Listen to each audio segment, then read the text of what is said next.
My name is Charlie Smith. I am 32 years old and I live in Anchorage, Alaska. I work as a logistics coordinator for a regional air freight company. My entire professional life revolves around calculating weight distribution for bush planes navigating the wilderness. If I make a mathematical error on a cargo manifest, a Cessna drops out of the sky.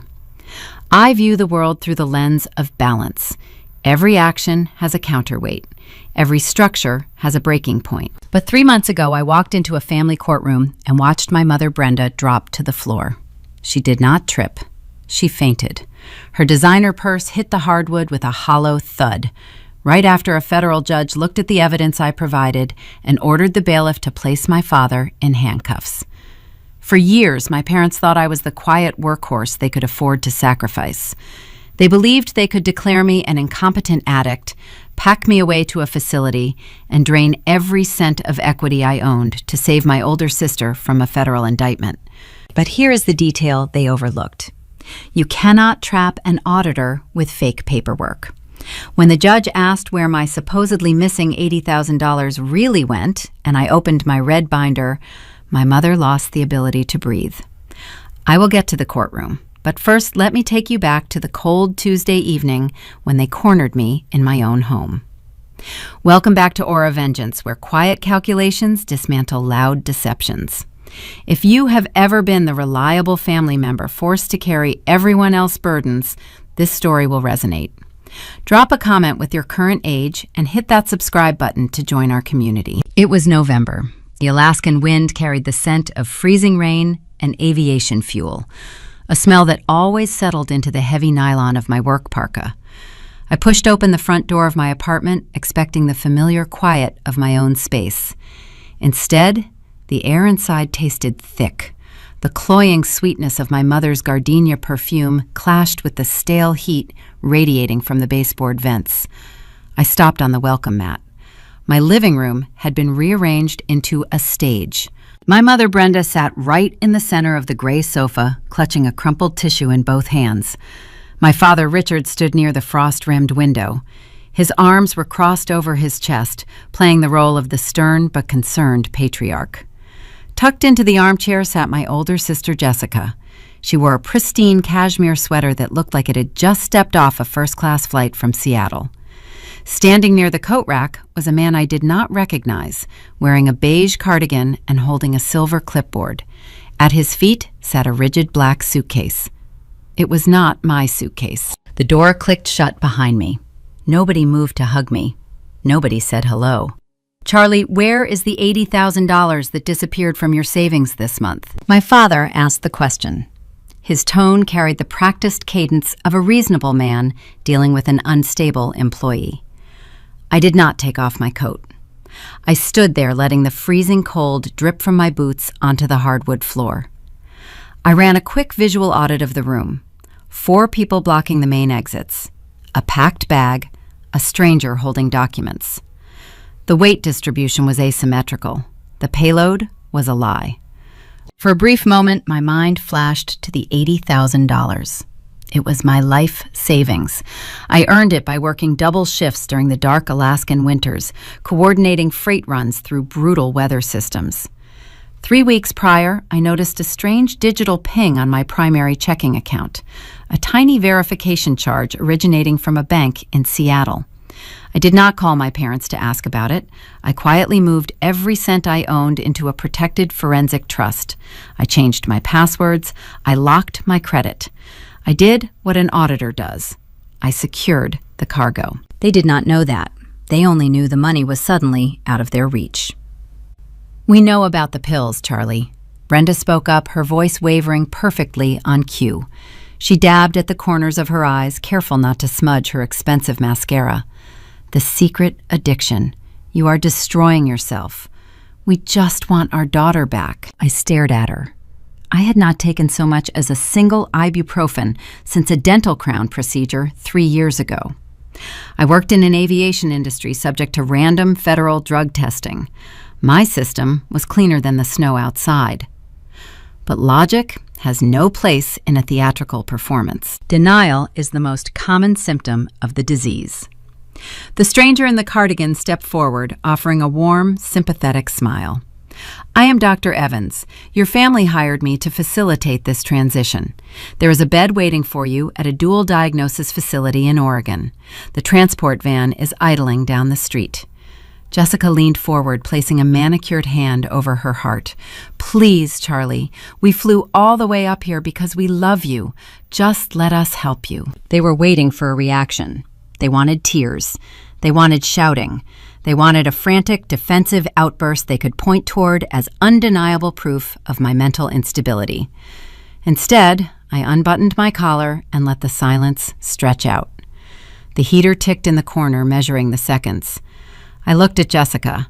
Her luxury boutique in Seattle was supposedly thriving, yet she flew to Anchorage on a random Tuesday to stage an intervention for an addiction she knew I did not possess. "The 80,000, Dr. Evans prompted again, tapping his pen against the clipboard. "An addict's finances always tell the true story. You drained your own high-yield savings account 3 weeks ago. The money is gone. Where did it go, Charlie?" He stepped closer and slid a stapled document across the glass coffee table. "This is a standard medical intake form. Sign the front page and we walk out to the van quietly. Your parents are prepared to assume temporary power of attorney to pay your bills and maintain your apartment while you recover." Pay my bills, maintain my apartment. The puzzle pieces began to slide into their designated slots. I did not answer his question about the money. I walked slowly toward the table, keeping my breathing even, and picked up the packet. The top page requested emergency medical authorization to transport me across state lines. I noted the date, the facility header, the blank line meant for my initials. Then, guided by a habit born of auditing thousands of flight logs, I flipped to page 2. My chest tightened, but I kept my facial muscles entirely slack. At the bottom of the second sheet, resting neatly on the authorization line, was my signature. It was an exquisite forgery, mimicking the sharp, specific loops I used on banking documents. The notary seal beside it carried a date from 2 weeks ago. They did not come to my apartment to secure my consent. They came to stage a crisis. They needed the neighbors to hear me shout. They needed a supposed medical professional to witness my breaking point, so the paperwork they had already falsified would hold up under legal scrutiny. If I reacted with anger, they won. If I threw them out, they would note my erratic behavior in their fake medical file. They thought they had cornered an exhausted logistics coordinator. They did not realize they had cornered someone who spent her entire life studying how structures collapse. I stood, holding the clipboard, letting my eyes trace the deliberate curves of the forged signature on the second page. The ink was a crisp, dark blue. Someone had practiced that signature. They studied canceled checks or old birthday cards mapping the exact angle of how I cross my letters. The sheer calculation required to mimic my handwriting while planning to institutionalize me against my will chilled the air in the room further. I lowered the clipboard, placing it face down on the glass coffee table. I did not throw it. I did not snap at them. I kept my movements deliberate and slow. I shifted my gaze to my sister. Jessica sat in the armchair, adjusting the sleeve of her cashmere sweater. Her posture was relaxed, but her eyes tracked my every movement with the sharp focus of a predator waiting for the trap to spring. My parents always treated Jessica like a pristine penthouse suite. She was the view they wanted the world to see. From the moment she opened her high-end fashion boutique in downtown Seattle, they poured their resources into maintaining her shiny exterior. They funded her launch parties. They bragged about her entrepreneurial spirit at every holiday dinner. I was the basement. I was the invisible, load-bearing wall holding up the architecture of their preferred reality. When the roof leaked at our childhood home, I was the one who climbed up with a tarp and a staple gun. When our mother wrecked her sedan on black ice 3 winters ago, I managed the insurance adjusters and haggled with the mechanics. They relied on my competence to fix their mistakes, but they resented me for knowing those mistakes existed. Looking at Jessica, I formulated a working hypothesis. Her boutique specialized in European imports. The retail market was currently suffocating under inflation. I assumed this entire theatrical production in my living room was a crude, desperate cash grab. They needed money to bail out the golden child, and they decided my life savings would serve as the rescue fund. "Let us stop pretending," I said. My voice was flat and steady, slicing through the heavy scent of gardenia perfume. "There is no addiction. There are no pills. If you want to talk about the $80,000, we can talk about it." My mother sniffled, gripping her crumpled tissue. "Charlie, you are confused. The drugs are clouding your judgment. We are trying to save your life." I ignored her and looked directly at my father. Richard stood near the frost-rimmed window, watching me with unblinking focus. 2 weeks ago, I found a series of micro-deposits on my primary checking account, I told him. 12 cents deposited and immediately withdrawn. A day later, 34 cents. Someone with a Seattle IP address was running automated ping tests, trying to verify if my routing number was active and unguarded. They were testing the perimeter before initiating a bulk transfer. Jessica stopped adjusting her sweater. Her hands went perfectly still. "I am a logistics coordinator," I continued. "My job is to recognize when a cargo manifest does not balance. When I saw those ping tests, I did not ignore them. I did not call you to ask for an explanation. I walked into a bank branch downtown. I opened an irrevocable blind trust requiring dual-factor biometric authentication. I wired every single cent of my liquid assets into that trust. The $80,000 is sitting behind a firewall that cannot be breached by an online transfer or a forged signature on a medical intake form." The silence that followed was distinct. It was not the quiet of a concerned family processing tragic news. It was the frantic, soundless recalculation of a boardroom realizing their hostile takeover had just hit a concrete wall. My mother lowered her tissue. The practice tears evaporated instantly. She looked at Richard, her eyes wide with sudden, genuine panic. The concerned father routine vanished from Richard's face. His shoulders squared. The warm, pleading edge he had been using just moments prior turned into something cold and brittle. He stepped away from the window and reached into the inner pocket of his wool blazer. He did not pull out a handkerchief. He pulled out a thick manila envelope. "You always think you are the smartest person in the room, Charlie," he said. His voice was quiet now, stripped of all the paternal affection he had been faking for the audience of Dr. Evans. "You think moving money around a chessboard makes you untouchable, but you are not thinking clearly. This erratic behavior, the paranoia about your bank accounts, it only proves our point.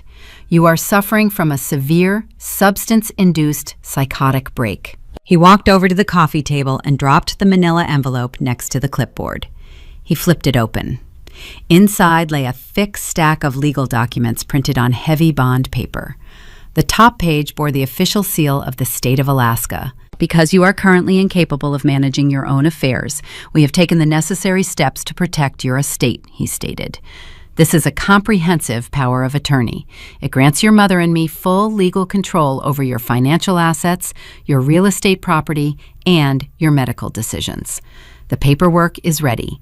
Once a licensed professional evaluates you and confirms your diminished capacity, this document activates. We will present it to your bank tomorrow morning. Your biometric firewall means nothing when a judge signs an order declaring you mentally incompetent." The trap grew sharper, bringing the true stakes into focus. This was never just about a quick wire transfer. The fake rehab intake form was only the first step. They intended to lock me inside a psychiatric facility long enough to push the power of attorney through the court system. Once they held legal guardianship, they could drain the trust. They could take out loans against my apartment. They could dismantle my entire identity and route the proceeds straight to Seattle. I looked at the documents. The notary seal on the power of attorney was stamped. The date was pre-filled. They had planned this ambush for weeks, coordinating the fake doctor, the forged signatures, and the flight schedules. "You cannot force me to sign that," I said, keeping my hands strictly at my sides. "And you cannot drag me out of my own home against my will. That is kidnapping." Jessica let out a sharp, humorless laugh. "It is not kidnapping if you go voluntarily to seek treatment for a documented crisis. Do not make this harder than it has to be. "You look exhausted, Charlie. You look erratic.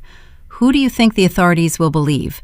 The loving family who flew thousands of miles to stage a professional intervention, or the unhinged woman raving about stolen money and biometrics?" I mapped the room again. The front door was 10 feet behind me. Dr. Evans stood between me and the coat rack. Richard blocked the hallway leading to the kitchen. I calculated the physical distance and the response time it would take to reach the deadbolt. I did not intend to fight them. I intended to survive them. Dr. Evans adjusted his grip on his clipboard. His sympathetic facade had hardened into grim, professional efficiency. He was not a counselor mediating a family dispute. He was a contractor waiting to complete a job. He reached into his cardigan pocket and pulled out his cell phone, tapping the screen to illuminate the time. "The transport van is idling down the street, Charlie," he said. "The engine is running and the driver is waiting. You have 2 options right now. You can sit down, sign the intake form, and walk out that door with dignity. Or we can call the local authorities, report that you are a danger to yourself, and have you placed under a mandatory 72-hour psychiatric hold. Either way, you are leaving this apartment tonight." He slid his phone back into his pocket and took a slow, deliberate step toward me. "We can do this the hard way, Charlie. It is entirely up to you." I did not flinch when the man in the cardigan stepped closer. He expected me to retreat or raise my voice in panic. Those are the predictable responses of prey caught in a trap. Instead, I reached into the deep pocket of my parka and retrieved my cell phone. My thumb tapped the screen 3 times. I pressed the speaker to my ear. The room held its collective breath, waiting to see who I was calling. They assumed I would phone a friend, or perhaps a lawyer. "Anchorage Emergency Dispatch, what is your location?" The operator's voice rang out crisp and metallic, slicing through the tense quiet of the living room. I stated my address clearly and calmly. "I have 3 unwanted individuals refusing to leave my property. One of them is threatening to have me abducted in a transport van. I am alone. I am unarmed. I need an officer dispatched immediately." The color drained from Dr. Evans' face. The professional contractor routine vanished, replaced by the stark realization that his easy payday had just transformed into a legal liability. He knew exactly what would happen when uniformed officers arrived.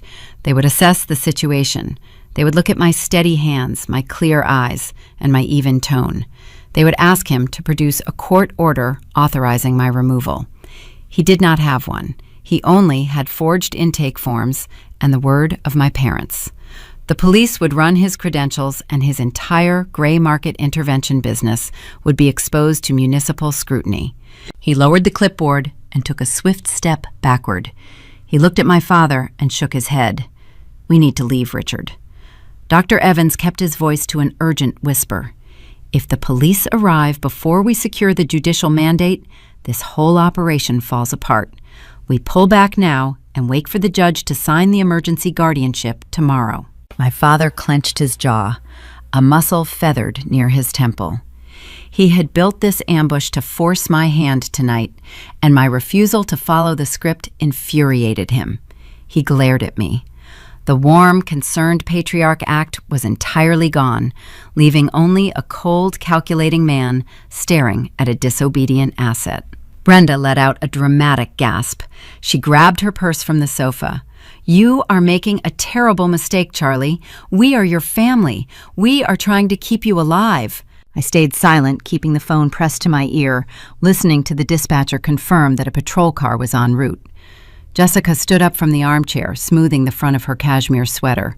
She cast a look of pure disgust in my direction before turning toward the hallway. "Let us go," she muttered. "She is too far gone. We will let the lawyers handle it in the morning." They moved toward the exit. Dr. Evans grabbed the rigid black suitcase by the handle, dragging its wheels across the floorboards. Brenda followed, wrapping her coat tight around her shoulders. My father was the last to leave. He paused right in front of the glass coffee table. He reached into the pocket of his wool blazer. He did not pull out another legal document. He pulled out a small, jagged piece of metal. He held it between his thumb and forefinger, letting it catch the dim light of the living room lamp. Then he let it drop. The object hit the glass surface with a sharp metallic clink. I recognized it instantly. It was the spare mail key I kept on my kitchen counter, the key I had spent an hour searching for last month, assuming I had misplaced it in the cushions of the couch. Richard did not say a word. He just offered a grim, knowing smile. He turned the deadbolt and walked out into the freezing Alaskan night, leaving the front door slightly ajar. I locked the door behind them and stood in the quiet apartment. I looked down at the mail key resting on the glass. My father dropping it was not an accident. It was a deliberate message. He was showing me that he had physical access to my life. He had been monitoring my incoming letters, intercepting statements, and reading my correspondence. He was mapping the perimeter before he launched the siege. The next morning, the sky over Anchorage was a bruised, heavy gray. The temperature hovered near 0. I followed my usual routine because routine is the only effective counterweight to chaos. I showered, dressed in my thermal work clothes, and drove to a local coffee shop near the freight hangar. I needed caffeine to process the threat vector my parents had introduced. I pulled up to the drive-through window. The barista, a college student wearing a heavy beanie, handed me a steaming paper cup. I handed over my primary debit card. He swiped the plastic through the terminal. The machine emitted a flat, dull beep. A red light flashed on the display. Declined, the barista said, looking apologetic. Do you want to try another card? I handed him my backup credit card. He inserted the chip. The machine processed for 3 seconds before delivering the same flat beep. Declined.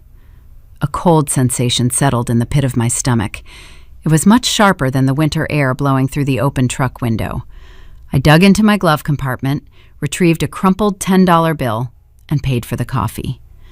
I parked my truck in a snow-covered lot down the street and opened my mobile banking application. My login credentials failed. A harsh red error code popped up on the screen, indicating an administrative lockout. I did not go to the hangar. I drove straight to the downtown branch of my financial institution. The heavy glass doors opened at exactly 8 in the morning. I walked to the front desk and asked to speak with a branch manager. A woman named Sarah led me to a cubicle near the back. She typed my social security number into her terminal. I watched her expression shift from standard customer service politeness to uncomfortable sympathy. I am sorry, Miss Smith, she began, her voice carefully modulated. There is a hard freeze on all your active accounts. A family custodial override was initiated late yesterday afternoon. I kept my hands resting flat on her desk. Explain to me how a custodial override is legally possible on the accounts of a 32-year-old employed professional. Sarah looked at her screen, avoiding my gaze. Your father exploited a legacy loophole. When you were 18, he was listed as a custodial guarantor on your original college checking account. You never officially severed that link when you transitioned to an independent tier. Yesterday, his legal representative submitted a preliminary medical hold request to our fraud department. They claimed you are experiencing a severe, substance-induced health crisis and are a danger to your own finances. Pending a formal court hearing, our internal policy mandates a temporary freeze on all linked profiles to prevent asset depletion. They used an outdated administrative tether to cut my fuel lines. They grounded my operational cash. Is the blind trust secure? I asked, focusing on the only variable that mattered. Sarah nodded. The blind trust you established last week is firewalled. It requires your biometric authentication. They cannot touch the $80,000. But that is not the only flag on your profile, Charlie. She turned to her printer. The machine hummed, sliding a single sheet of paper into the tray. Sarah picked it up and pushed it across the desk toward me. Because they proved custodial standing and provided a signed power of attorney declaration, they initiated an aggressive credit action against your physical property, she explained. I recommend you retain legal counsel immediately. I looked down at the printout. The numbers printed in stark black ink felt like a physical blow to the chest. It was not a checking statement. It was a property lien. My parents had used the forged medical documents and the legacy custodial link to initiate a home equity line of credit against my condominium. The requested amount was $150,000. The bank had already approved the preliminary draw. I scanned the routing details at the bottom of the page. The funds were not being held in escrow. They were not being transferred to an inpatient rehabilitation facility in Oregon to pay for my supposed treatment. The destination routing number pointed directly to a commercial bank in Washington state. The beneficiary was a registered limited liability company based in downtown Seattle. I sat back in my chair, the puzzle locking together with terrifying clarity. They grounded me economically. By freezing my cash, they stripped my ability to hire a defense attorney or pay my daily living expenses. They wanted me destitute, desperate, and compliant. They needed me to surrender to their intervention because it was the only way they could finalize the theft of my home equity. They did not fly to Alaska to save my life. They flew to Alaska to steal my house and funnel the equity into a corporate shell game 3,000 miles away. I thanked the banker, folded the printout, and walked back out into the freezing wind. I climbed into the cab of my truck and locked the doors. I pulled my laptop from my backpack and balanced it on the steering wheel. I connected to a secure cellular hotspot. My parents assumed I would panic. They assumed removing my money would make me helpless. They forgot that a logistics coordinator does not need cash to track a missing payload. I just needed the routing numbers. And I was about to find out exactly what kind of ghost ship Jessica was operating in Seattle. The cab of my truck felt like a walk-in freezer. Snow piled against the edges of the windshield, threatening to block my line of sight. I turned the ignition key just enough to run the battery, powering the defroster and the wipers. Thump, swish, thump, swish. The heavy, rhythmic sound of the rubber blades scraping away the ice matched the steady pounding in my chest. I balanced my laptop on the steering column and connected the device to a secure cellular hotspot. The bank printout rested on the passenger seat. The routing number for the $150,000 equity draw glared at me in stark black ink. I needed to know exactly where my parents were attempting to send the value of my home. I opened a secure browser tab and accessed the Washington State Corporate Registry. I typed in the routing details and the corresponding business designation. The search engine spun for 3 agonizing seconds before delivering the registration documents. The entity was named Apex Luxuria Holdings. The registered agent was Jessica Smith. The listed business address pointed directly to a high-end retail space in downtown Seattle. It was her boutique. Jessica always possessed a unique talent for packaging empty boxes. When we were children, she would wrap discarded cardboard in shiny holiday paper and place it under the tree just to make her pile look taller. My parents always praised her presentation skills. They funded her move to Washington right after college, paying her rent while she interned at fashion magazines. When she decided to open a storefront, they co-signed the commercial lease. They built their entire social identity around having a successful, entrepreneurial daughter on the West Coast. I opened a new tab and pulled up her public social media profiles. Her grid was a curated gallery of opulence. There were photos of her holding champagne flutes at charity galas. There were videos of her unboxing Italian leather handbags and thanking her loyal customers. There were posts bragging about record-breaking sales quarters and upcoming expansion plans. It looked like a thriving enterprise. But a logistics coordinator knows that a glossy exterior means nothing if the structural weight calculations are wrong. I needed to see the actual cargo manifest. I bypassed the social media illusion and logged into the federal and state tax lien databases. Public records do not care about flattering filters or curated videos. I ran a query on Apex Luxuria Holdings. The results populated instantly, filling my screen with severe red flags. There were 3 distinct filings. The state of Washington had issued a warrant for unpaid commercial lease taxes. A local vendor had filed a civil judgment for unpaid invoices. But the third document was the anchor that threatened to sink her entire ship. It was a federal tax lien filed by the Internal Revenue Service. The penalty amount was staggering. According to the public filing, Jessica had not remitted payroll taxes or corporate income taxes in over 2 years. Furthermore, the customs import logs showed her boutique had 0 recorded inventory for the past 9 months. She was selling nothing. She was earning nothing. She was operating a ghost ship, and the federal government was preparing to board. I leaned back against the cold vinyl seat. The defroster hummed, pushing lukewarm air against the glass. The puzzle locked together with a grim, horrifying finality. My parents did not ambush me because they were worried about my health. They were not staging an intervention to save me from imaginary pills. They were staging a rescue operation for Jessica. If the IRS pursued criminal tax evasion charges, Jessica faced federal prison. To stop the investigation, they needed an immediate, substantial injection of cash to satisfy the federal lien. My parents did not have $150,000 in liquid assets sitting in their retirement accounts. But I did. I had a condominium with a pristine equity profile. I had spent 8 years paying down the principal, never missing a payment, building a reliable asset base. But a father cannot just walk into a commercial bank and mortgage his adult daughter's house. He needs a legal mechanism.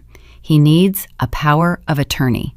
And no judge will grant a family custodial override over a competent, employed professional, unless that professional is documented as mentally unfit.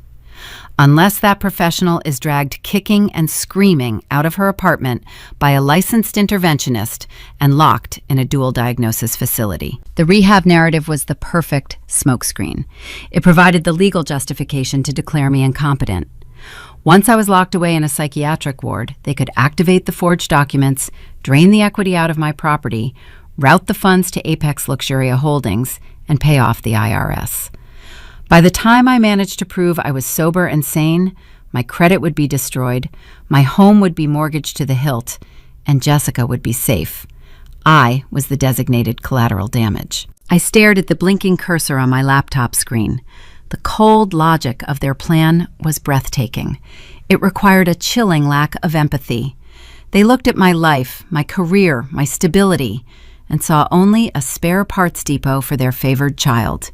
They were willing to shatter my reputation and imprison me in a medical facility just to keep Jessica's fabricated reality intact. They calculated that I would absorb the hit because I always absorbed the hit. I was the one who fixed the roof. I was the one who shoveled the snow. I was the shock absorber for the family chassis. They assumed I would take this impact too. I closed the laptop. The battery was draining fast in the sub-zero temperatures. I needed to move. Without access to my primary bank funds, I had to rely on my emergency reserves. I kept a fireproof lockbox bolted to the floor of my bedroom closet, containing a few $1,000s in cash for earthquake emergencies. I needed that cash to hire a defense attorney to block the upcoming guardianship hearing. I reached for the gear shift to put the truck in drive. Before my hand touched the cold plastic, my cell phone vibrated in the cup holder. The screen illuminated the dim cab. It was a text message from Marcus. Marcus was the director of operations at the freight hangar. He was a veteran bush pilot who survived 3 decades of Alaskan storms by trusting his instruments and firing anyone who brought drama onto his tarmac. He did not send casual text messages. If Marcus was texting me during the morning shift, a critical engine failure had occurred. I picked up the phone and opened the message. The words were brief and sharp.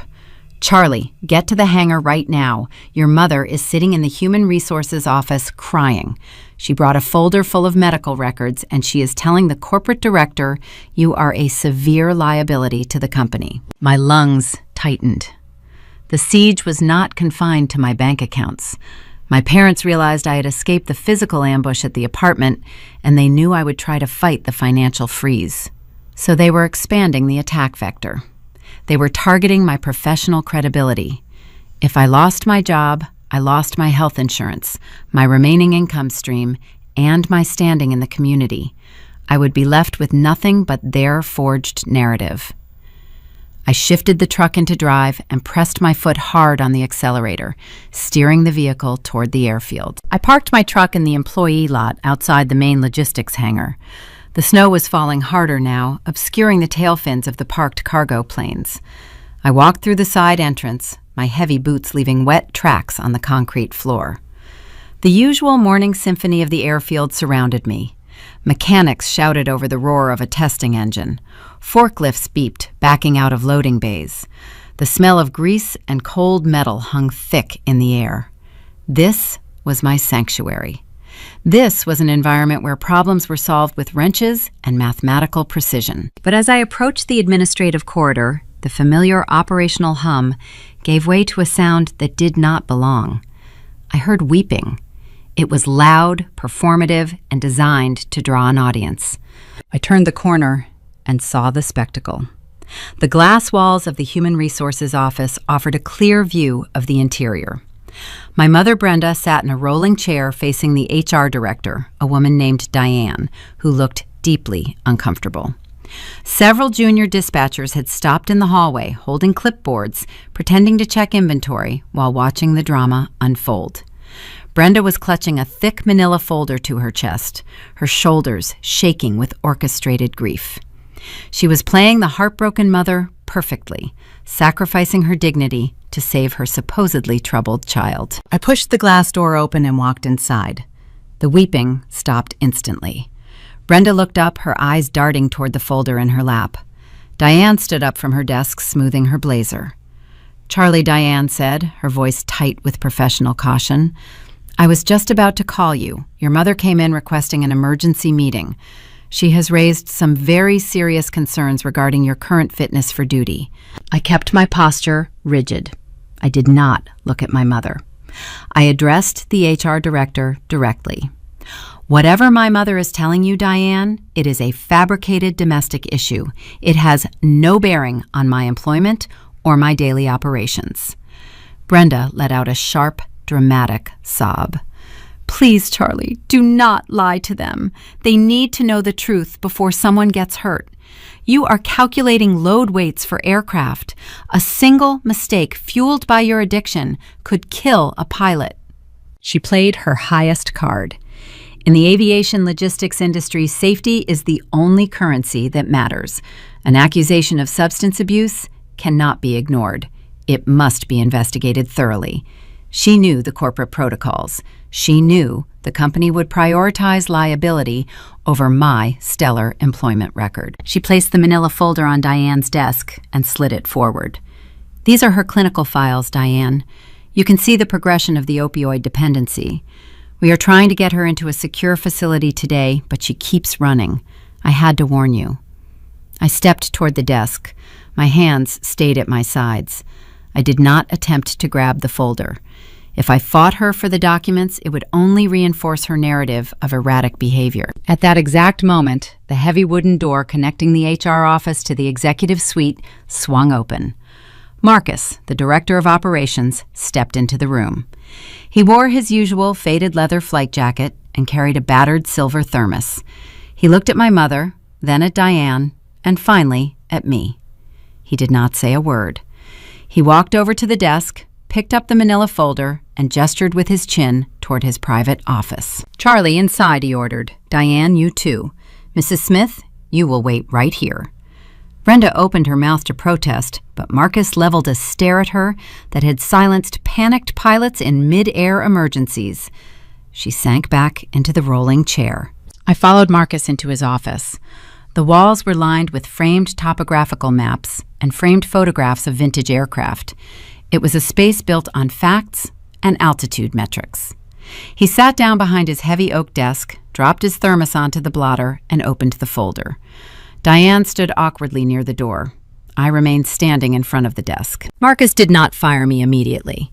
He spent 2 full minutes reading the documents in silence. His brow furrowed. He flipped a page, cross-referencing a date. Then he closed the folder and looked up at me. "Your mother claims you have a documented history of severe opioid abuse." Marcus stated, his voice gravelly. "She provided intake forms signed by a Dr. Evans. She also provided a transcript of a clinical therapy session from 3 years ago, where you supposedly confessed to stealing prescription medication to cope with depression. 3 years ago." The timeline clicked into place, bringing a wave of cold nausea. 3 years ago, a veteran pilot named Thomas crashed his Cessna during a freak whiteout over the Brooks Range. Thomas had taught me how to read my first manifest. The loss devastated the entire hangar. At the insistence of the company, I attended exactly 4 grief counseling sessions with an independent therapist to process the trauma. Those sessions were confidential. I leaned forward, placing my palms on the edge of his oak desk. Marcus, I do not use opioids. I have never used opioids. 3 years ago, I went to the mandatory grief counseling after Thomas died. I talked about insomnia. I talked about feeling helpless when the weather turns. That is all. Marcus tapped the folder. The transcript in here details a severe chemical dependency. It outlines a strategy for acquiring illicit narcotics. It paints a picture of a logistics coordinator on the verge of a catastrophic operational failure. They bought my confidential medical records. They gained access to the therapist's files, perhaps using the legacy custodial loophole, or perhaps through outright bribery. Once they had the genuine documents, they altered the text. They kept the dates, the letterhead, and the formatting intact, but they erased my grief and replaced it with a fabricated addiction. They weaponized my only professional vulnerability to build a paper trail that a family court judge would accept without question. I looked Marcus in the eye. It is a forged document, Marcus. They altered the transcript. My parents are attempting to seize my home equity to bail my sister out of federal tax evasion charges in Seattle. They need me declared incompetent to activate a power of attorney. This is a siege. Marcus studied my face. He had known me for 8 years. He had watched me calculate weight distributions during blizzards with flawless precision. He knew my hands never shook. He knew my math never failed. He reached out and pushed the folder to the edge of the desk. "I believe you, Charlie," he said quietly. "I know a shakedown when I see one. You do not miss details and you do not cut corners.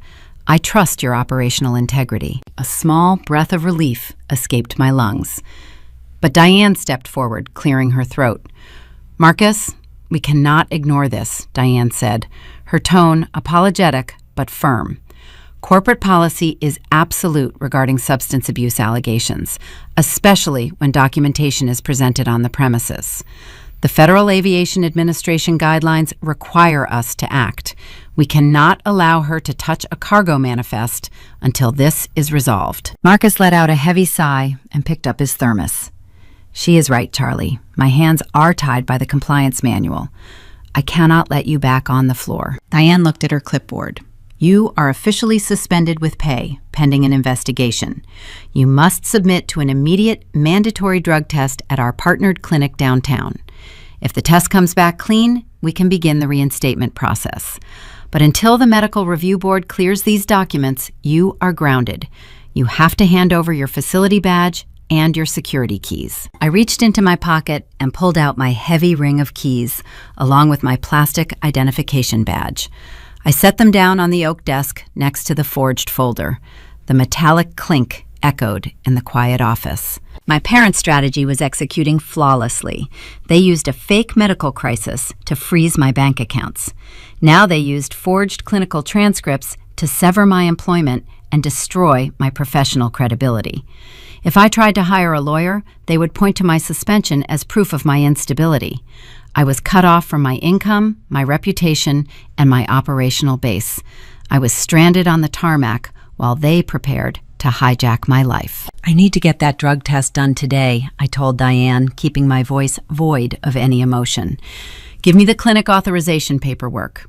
Diane handed me a sealed envelope. As I turned to leave, Marcus spoke up. "Charlie," he said, his voice cutting through the tension, "run your numbers, check your blind spots, do whatever you have to do to fix the weight distribution. When your cargo is secure, your job will be waiting for you." I nodded once and walked out of the executive suite. I passed my mother in the HR office without breaking my stride.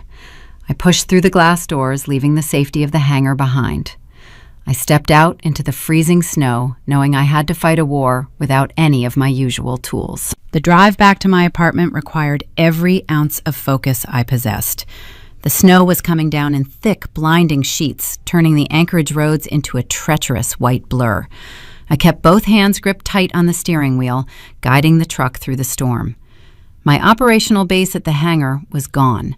My primary cash reserves were frozen. My parents had effectively stripped me of my armor, leaving me exposed to the harsh elements of their fabricated reality. I parked the truck and walked up the exterior stairs to my unit. The wind bit through my layers, but the cold inside my chest felt much sharper. I locked the deadbolt behind me and bypassed the living room entirely. I walked straight into my bedroom and knelt on the floor of my closet. I pushed aside a row of heavy winter boots, exposing a square patch of reinforced floorboard. Beneath that board sat a fireproof steel lockbox bolted directly into the joists. I spun the heavy metal dial, entering a sequence of numbers known only to me. The internal tumblers clicked into place with a satisfying mechanical clank. I lifted the lid. Inside lay several stacks of $100 bills wrapped in tight rubber bands. Living in Alaska teaches you to prepare for systemic grid failures. Earthquakes and blizzards can sever digital payment networks for weeks. I kept enough physical currency on hand to survive a long, dark winter. I did not realize I would need it to survive my own family. I pulled out 3 stacks of bills, placed them in a secure envelope, and brought my laptop to the kitchen counter. I needed professional reinforcement. If my parents were building a fraudulent legal case in Anchorage, I needed someone tearing down their financial architecture in Seattle. I spent an hour running encrypted searches for top-tier corporate investigators in Washington state. I bypassed the flashy law firms and searched for specialists who handled asset recovery and federal compliance audits. I found a forensic accountant named Elliot Cole. His credentials included a decade working as an investigator for the Treasury Department before moving to the private sector. I called his office on a secure line. I explained the basic parameters of the situation. I detailed the frozen bank accounts, the sudden home equity line of credit, and the target destination routing number. I offered to wire him a retainer using a specialized courier service that handled physical cash transfers. Elliot accepted the terms. He promised a preliminary structural report within 24 hours. The waiting period was a masterclass in psychological endurance. I could not sit idle. I drove to the downtown medical clinic recommended by Human Resources to fulfill my mandatory drug test. The environment was sterile and humiliating. Fluorescent lights buzzed overhead, casting a sickly pallor over the waiting room. I filled the plastic cup, handed it to a technician, and signed the chain of custody forms. I knew the results would return clean. But I also knew a standard toxicology screen took 3 to 5 business days to process. A clean test arriving next week would not stop a fast-track family court order filed today. I returned to my apartment and waited for the sun to drop below the horizon. The ticking of the baseboard heater was the only sound in the dark rooms. At exactly 6 o'clock the following evening, my encrypted phone vibrated on the kitchen counter. It was Elliot. I answered the call, pressing the speaker to my ear. "Do you have the manifest, Elliot?" "I have it, Charlie," he replied, his voice carrying the distinct, weary tone of a man who spent his life looking at the darkest corners of corporate greed. "But the cargo load is much heavier than you calculated. You told me your sister Jessica was the registered agent for Apex Luxuria Holdings." "That is what the public state registry displayed," I said, pulling a notepad toward me.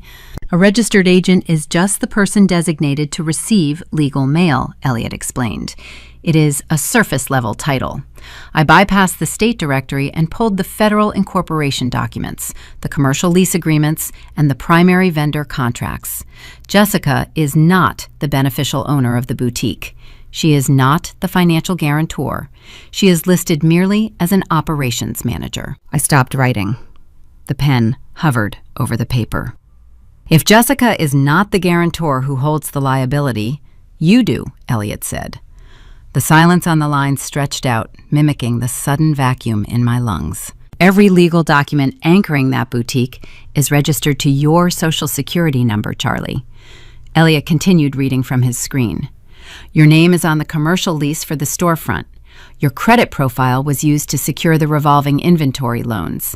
The federal tax identification number points directly to your pristine financial history." "How did they bypass the signature verification?" I asked, my voice dropping to a whisper.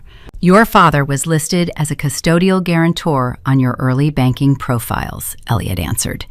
"He retained enough of your foundational identity markers to open corporate entities in your name. They used a digital notary service to verify the filings. Jessica has been operating a high-end retail front using you as the invisible architect." The depth of the betrayal struck me like a physical blow. They had not just stolen my money, they had stolen my name. But it gets worse, Elliot warned. I audited the accounts payable. Jessica is not just failing to sell inventory. She is running a sophisticated wire scheme. She secures high-interest commercial loans using your credit profile. Instead of buying merchandise, she funnels that capital into offshore vendor accounts under the guise of importing European luxury goods. The vendors do not exist. She is washing the money and keeping the profit. That is why the Internal Revenue Service filed the federal lien. My breathing grew shallow. The IRS is not preparing to indict Jessica. No, Charlie.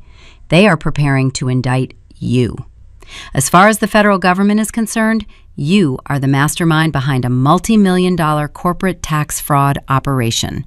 Jessica is just a lowly employee. I closed my eyes. The entire architecture of my parents' master plan finally revealed its true, terrifying shape. The puzzle was complete, and the picture it formed was a nightmare. The fake intervention in my living room, the forged medical documents, the attempt to freeze my cash and declare me incompetent. It was not just a smokescreen to steal $150,000 in equity to pay off a tax debt. The equity theft was merely a bonus. The primary objective was to build an ironclad alibi for their favorite child. If the FBI and the IRS raided the Seattle boutique, they would find a mountain of evidence pointing directly to Charlie Smith. And when federal agents came looking for me, Richard and Brenda would present a tragic narrative. They would shake their heads and hand over court documents, proving that their erratic, drug-addicted daughter had suffered a severe psychotic break. They would claim I orchestrated the entire fraud scheme to fund my illicit habits and ruined the family business in the process. Jessica would walk away clean, playing the victim of a manipulative sibling. My parents would keep the stolen equity, and I would be locked inside a psychiatric ward, legally stripped of my ability to defend myself, or I would be transferred directly to a federal penitentiary. They were not just draining my assets. They were offering me as a human sacrifice to the federal government to keep Jessica out of a prison cell. I thanked Elliot, instructed him to compile every digital footprint into a certified ledger, and ended the call. I stood in the center of my kitchen, gripping the edge of the counter. The sheer cold-blooded nature of the strategy defied logic. They planned to bury me alive. Before I could fully process the tactical reality of the federal framing, a sharp, heavy sound echoed through the apartment. Knock, knock, knock. It was an authoritative strike against the heavy wood of my front door. It was not the hesitant tap of a neighbor. I walked slowly down the hallway and leaned toward the peephole. A stranger in a dark winter coat stood on the welcome mat, holding a thick manila envelope. I unlocked the deadbolt and pulled the door open just a few inches. The freezing wind swept into the entryway. "Charlie Smith?" the man asked, his breath plumed in the cold air. I nodded, keeping my face impassive. "You have been served." He thrust the heavy envelope through the crack in the doorway, turned on his heel, and walked rapidly down the exterior stairs. I closed the door and looked down at the package. The return address belonged to the Anchorage Family Court Division. I tore the seal open. The top document was a formal judicial summons. My parents had officially filed a petition for emergency adult guardianship. They submitted the forged clinical transcripts, the fake intervention reports, and a sworn affidavit claiming my life was in imminent danger. The court had fast-tracked the request. The mandatory hearing was scheduled to take place in exactly 72 hours. The countdown to my erasure had officially begun. I stood in the entryway, holding the court summons. The thick stack of legal documents felt heavy, anchoring me to the reality of my situation. My parents were not acting out of misguided love or desperate panic. They were executing a meticulously designed extraction. They needed a sacrificial lamb to satisfy the federal authorities, and they had spent years grooming me for the slaughter. I did not cry. Crying is a biological response to emotional pain, and I no longer felt any emotional connection to the people who shared my genetic code. I felt only the cold, sharp focus of a logistics coordinator preparing to audit a catastrophic structural failure. I carried the manila envelope into the kitchen and dropped it onto the counter right next to the spare metal mailbox key my father had so deliberately left behind. I stared at that small, jagged piece of brass. The key was a crucial variable in their equation. For a federal tax lien to escalate to the level of property seizures and criminal indictments, the Internal Revenue Service must send a series of escalating warning letters to the registered agent. Because my Social Security number anchored the fraudulent Seattle boutique, those warning letters would have been mailed directly to my primary residence in Anchorage. I never saw a single piece of federal correspondence. The timeline clicked into terrifying focus. My father had stolen the spare key over a month ago. He had been checking my physical mail, intercepting the government notices, and destroying the evidence before I returned home from my shifts at the hangar.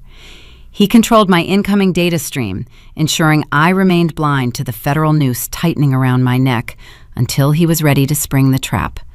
They needed the element of surprise to force me into the psychiatric facility. The realization that they had monitored my daily movements, violating the sanctuary of my home, triggered a surge of cold adrenaline. I needed to shift from a defensive posture to an offensive strategy. I picked up my laptop and carried it to the dining table. I had 72 hours until the emergency guardianship hearing. I knew my mandatory drug test would return clean, but a clean toxicology screen is merely a single data point. In a family courtroom, a clean drug test does not instantly negate a stack of forged clinical transcripts, a sworn affidavit from a supposedly licensed interventionist, and the tearful testimony of a concerned mother. The judge would look at the conflicting evidence and likely order a prolonged psychiatric evaluation, resulting in a temporary guardianship mandate. A temporary mandate was all my parents needed to authorize the equity draw and finalize the framing. I could not win a subjective battle of emotions in a family court. I needed objective, irrefutable leverage. I needed to build a counter-manifest so dense with federal violations that a state judge would have no choice but to drop the case. I opened a secure, encrypted communication channel and messaged Elliot Cole in Seattle. I need the digital footprints. I typed my fingers flying across the keys. Do not just send me the corporate registration forms. I need the raw metadata. I need the originating Internet Protocol addresses for every document Jessica submitted to the state of Washington. I need the timestamp for the forged power of attorney my father presented to the bank. Elliot replied, within 3 minutes. Building the packet now. The digital forensics will take a few hours to compile and format for legal admissibility. Are you preparing for civil litigation? No, I typed back. I am preparing for a tactical strike. While Elliot worked on the Seattle data, I began analyzing the Anchorage variables. I needed to prove that my father had orchestrated the local forgery. I logged into my personal network router and pulled the historical access logs for the past 90 days. When you live in a society governed by digital convenience, you leave invisible fingerprints on every surface you touch. I scanned the dense columns of code. I was looking for unauthorized device connections to my home network. I found the anomaly buried in the logs from 3 weeks ago. A laptop utilizing a virtual private network had pinged my router, attempting to spoof my local network credentials.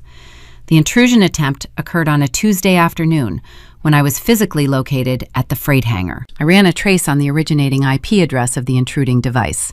The network query bypassed the spoofed location and resolved to a residential broadband provider. The physical address attached to that broadband account was a 4-bedroom colonial house in the Anchorage suburbs. It was my parents' house. The digital trail was pristine. My father had attempted to route the forged power of attorney documents through my home internet connection, hoping the digital timestamp would show the forms originating from my own apartment.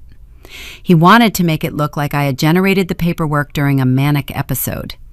He failed to realize my router was configured to reject unrecognized MAC addresses, forcing him to finalize the forgery from his own home office. He left his digital signature right next to my forged physical signature. At 2 a.m, my encrypted inbox chimed.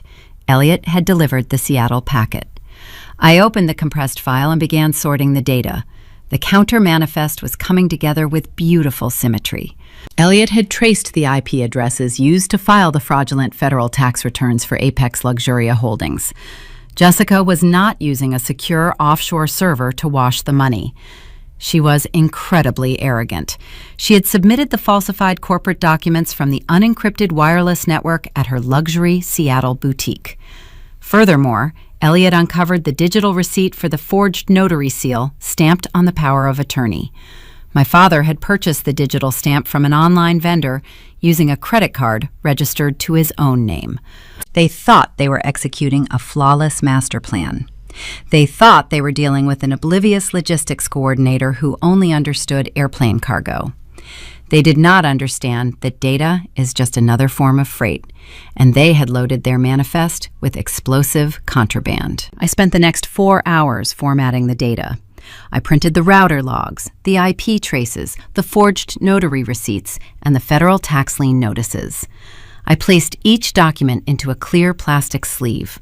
I loaded the sleeves into a heavy red binder, organizing the evidence chronologically. The binder was thick, heavy, and undeniable.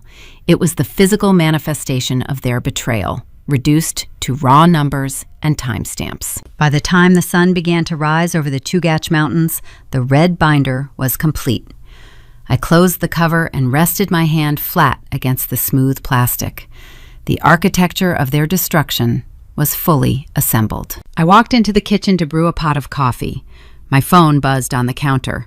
I expected another message from Elliot, but the notification originated from a local social media application.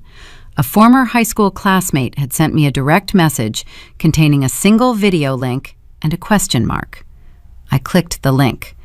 The video loaded instantly. It was Jessica. She was sitting in the immaculate living room of her Seattle penthouse. The lighting was soft and cinematic. She was wearing a simple gray sweater, her hair pulled back into a messy bun. She looked directly into the camera, her eyes swimming with unshed tears. "It is incredibly difficult to talk about this," she began, her voice trembling with practiced vulnerability. "But loving an addict means you have to be brave enough to shine a light into the darkness. My sister is fighting a terrible battle. We are trying to save her, but the disease makes people do horrific things. Please keep our family in your prayers as we navigate this crisis." The video had already amassed thousands of views. My sister was not just framing me for federal crimes. She was crowdsourcing my public execution. She was weaponizing sympathy, turning her followers and our extended relatives into a digital lynch mob. She was building the narrative framework so that when my life inevitably collapsed, the public would cheer for my parents' bravery. The phone buzzed again. Then again. A cascade of text messages began flooding my inbox from aunts, cousins, and family friends who had seen the video. The messages were vicious, accusing me of destroying my parents' retirement and breaking Jessica's heart. The social siege had officially breached the walls. The video kept playing on a continuous loop, its audio filling the quiet kitchen. Jessica's voice maintained that perfect trembling pitch, hitting every emotional note required to sell a tragedy. She spoke about the devastation of substance abuse, the sleepless nights worrying about a sibling, and the heartbreaking necessity of tough love. She never mentioned the $150,000 home equity line of credit. She never mentioned the federal tax liens or the fake vendor accounts. She crafted a pristine narrative, isolating me as the villain and herself as the long-suffering martyr. I set the phone face down on the granite counter, muting the sound. The screen continued to glow, pulsing with incoming notifications. My extended family was mobilizing. Aunt Carol sent a blistering paragraph calling me a selfish monster for putting my mother through such agony. Cousin David left a voicemail demanding I surrender to the treatment facility before I bankrupted the entire family. They consumed the narrative without question. My parents had spent 3 decades conditioning our relatives to view Jessica as the fragile, successful prodigy, and me as the utilitarian background character. When the background character suddenly malfunctions, the audience naturally sides with the star. The social isolation was a calculated tactic, designed to sever any emotional or financial support I might solicit from our shared network. I picked up the red binder holding the weight of the digital evidence against my chest. Social media theatrics hold no jurisdiction in a courtroom. I needed to translate my raw data into a legally admissible defense. I used a portion of my emergency cash reserves to secure a consultation with a senior defense attorney named Harrison Vance. His office was located in a brutalist concrete building near the municipal courthouse. The interior was stripped of any comforting aesthetics. Dark mahogany paneling lined the walls, and a massive antique grandfather clock dominated the corner of the room. The pendulum swung back and forth, emitting a harsh, rhythmic tick that commanded the silence. I sat across from Vance's heavy desk and slid the red binder toward him. I did not offer a tearful preamble. I provided a concise chronological summary of the ambush, the frozen accounts, the forged documents, and the federal wire fraud scheme currently operating under my name in Seattle. Vance listened without interrupting. He opened the binder and reviewed the digital footprints, the IP traces, and the fabricated clinical transcripts. His expression remained entirely neutral, the look of a man who evaluated disasters for a living. After 15 minutes, he closed the binder and steepled his fingers. "The digital forensics you compiled are impressive, Charlie," he began, his voice a low, resonant baritone. "The IP tracking, indicating your father forged the notary seal, is a solid piece of defensive leverage. However, you are fundamentally miscalculating the battleground. You are preparing for a federal criminal trial. You are currently scheduled for an emergency family court guardianship hearing." He tapped the cover of the binder. "Family court judges are not forensic accountants. They are overwhelmed municipal administrators dealing with volatile domestic crises. When a well-dressed elderly couple stands before a judge weeping and presenting a signed affidavit from a clinical professional stating their daughter is in active danger to herself, the judge leans towards safety. They prefer to issue a temporary medical hold and sort out the financial discrepancies later." The pendulum of the grandfather clock swung, making a heavy, metallic thunk. The trap was tightening. "If the judge issues a temporary hold, you lose your legal autonomy," Vance explained. "Your parents activate the power of attorney. They finalize the equity draw on your property. By the time a federal investigator reviews your IP data, the money is gone. Your credit is annihilated, and your sister has laundered the cash to pay off her IRS debt. A clean drug test will not save you. The judge will assume you simply paused your usage long enough to pass a screen." I kept my posture rigid, refusing to let the panic breach my operational focus. "What is the countermeasure, Harrison? How do we dismantle their credibility before the judge issues the hold?" Vance leaned back in his leather chair. "We cannot attack the federal fraud scheme during a municipal guardianship hearing. The jurisdiction is wrong. We must destroy the immediate foundation of their medical claim. We must obliterate the credibility of the primary witness who signed the emergency intake form." He turned to his computer monitor. "Who is this Dr. Evans? Do you have his full name or his medical license number?" He introduced himself only as Dr. Evans, I replied. He wore a beige cardigan and carried a silver clipboard. He acted as the professional facilitator during the ambush. My parents claimed he evaluated my condition and authorized the involuntary transport. Vance typed rapidly, his keyboard clattering in the quiet office. In the state of Alaska, any licensed medical professional authorizing an involuntary psychiatric hold must be registered with the state medical board. Let us see exactly what kind of credentials your parents purchased. The search query took less than 2 minutes. Vance cross-referenced the physical description, the context of the intervention, and the signature on the forged intake form. A grim, satisfied smile ghosted across his face. "Your parents made a critical logistical error, Charlie," he said, turning the monitor so I could view the screen. "They did not hire a doctor. They hired an actor." I looked at the web page displayed on the monitor. It was a flashy commercial site advertising holistic life coaching and alternative wellness interventions. The photograph on the landing page featured the man in the beige cardigan, smiling warmly. His name was listed as Julian Evans. He holds no medical degree. Vance stated, pulling up a secondary database, He is not a psychiatrist, a psychologist, or a licensed clinical social worker. He is an unlicensed life coach operating a gray market intervention business. Furthermore, he has a documented history of civil litigation. 3 years ago, he was sued for insurance fraud after submitting falsified billing claims to a private health network. The revelation hit the room, shifting the entire weight distribution of the impending courtroom battle. My parents needed a medical authority to legitimize their ambush.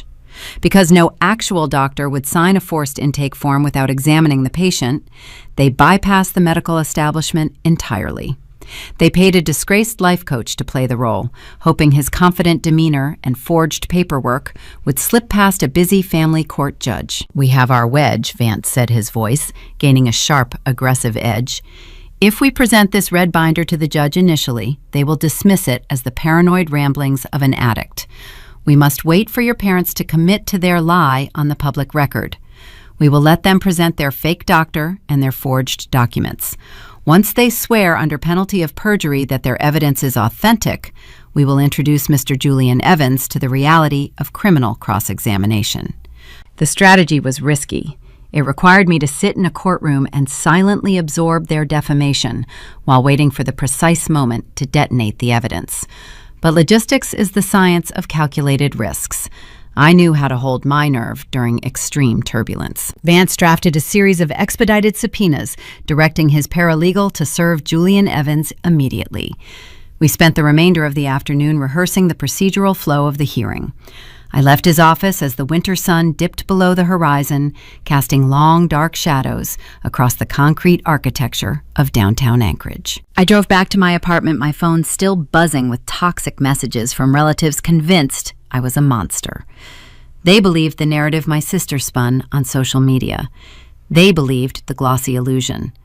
They did not understand that the illusion was about to shatter, and the shrapnel was going to hit everyone standing in the blast radius. I unlocked my front door and stepped into the quiet, dark hallway.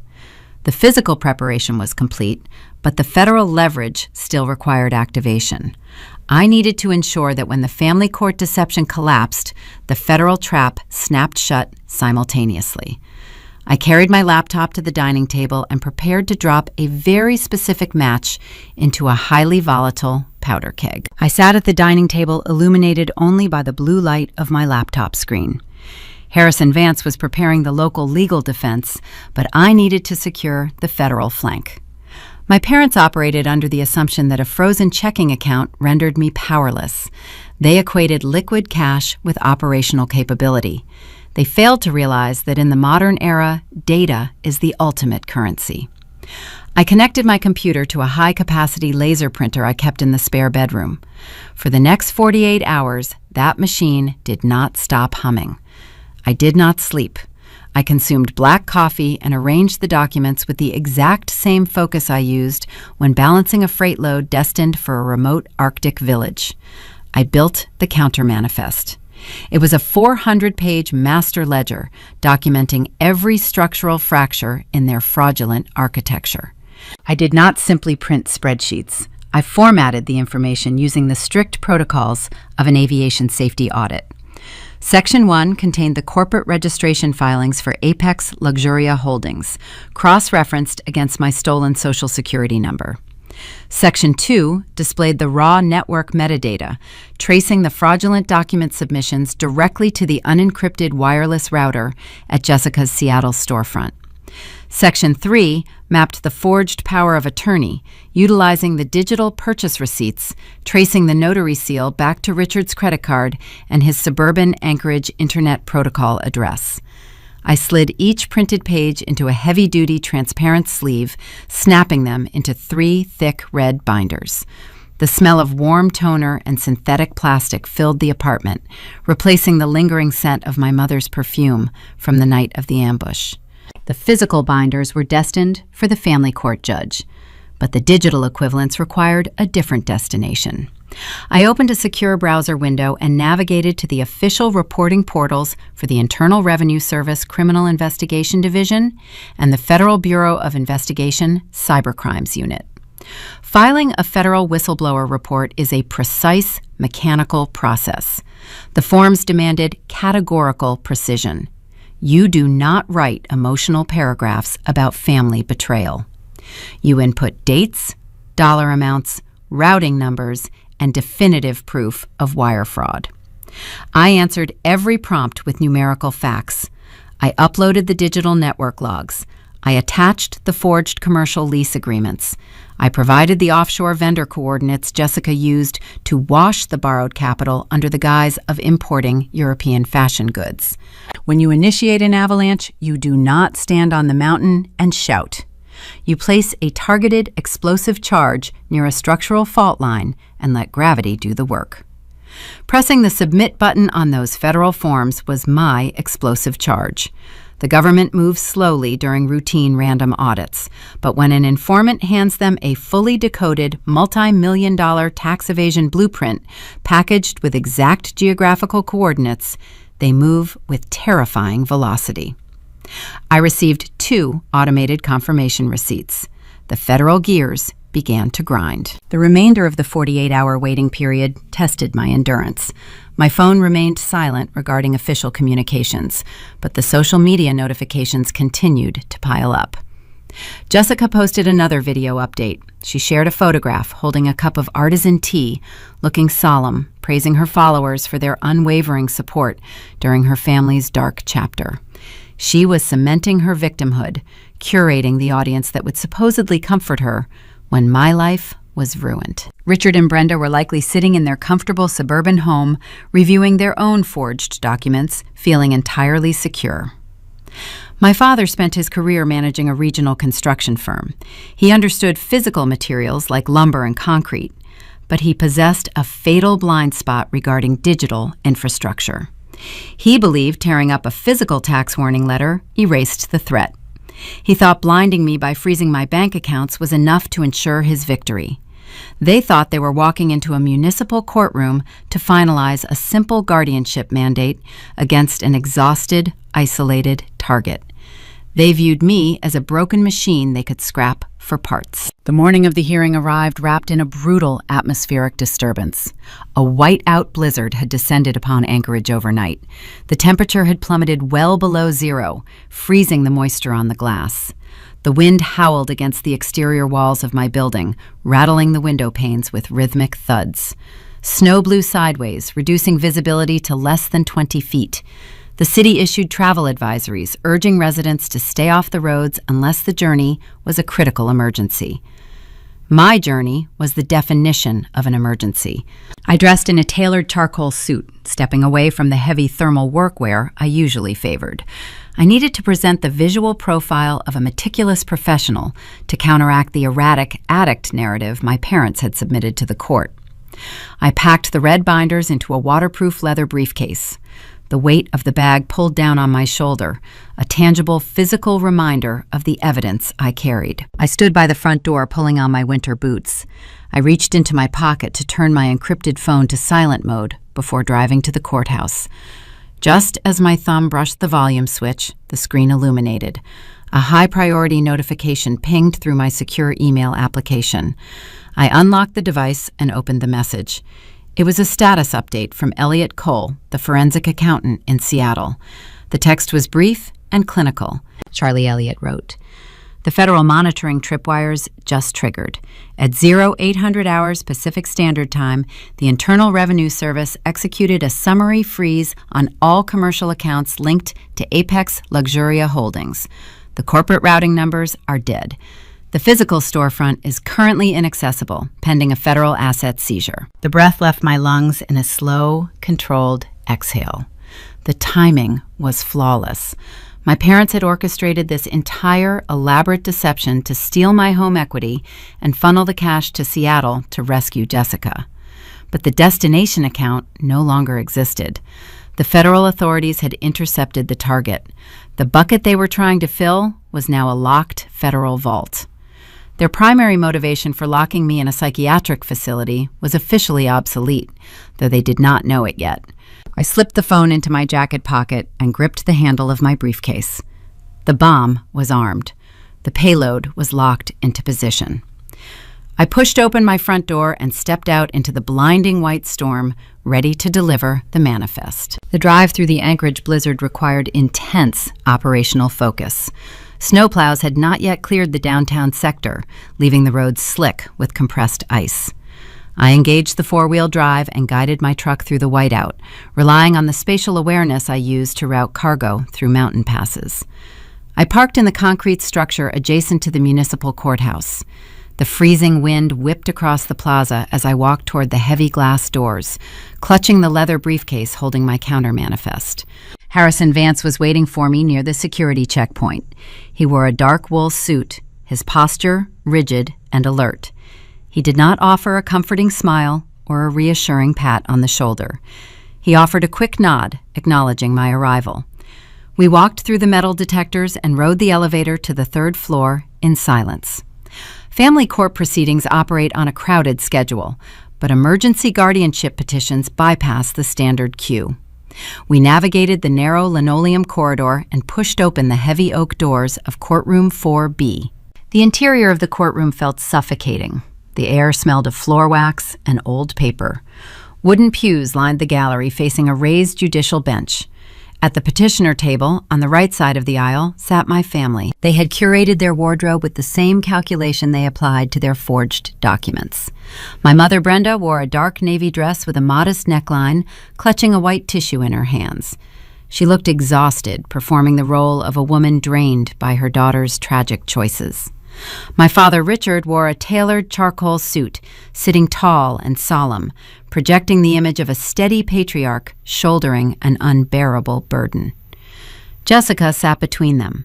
She had traded her designer cashmere for a simple black sheath dress, her hair pulled back into a severe knot.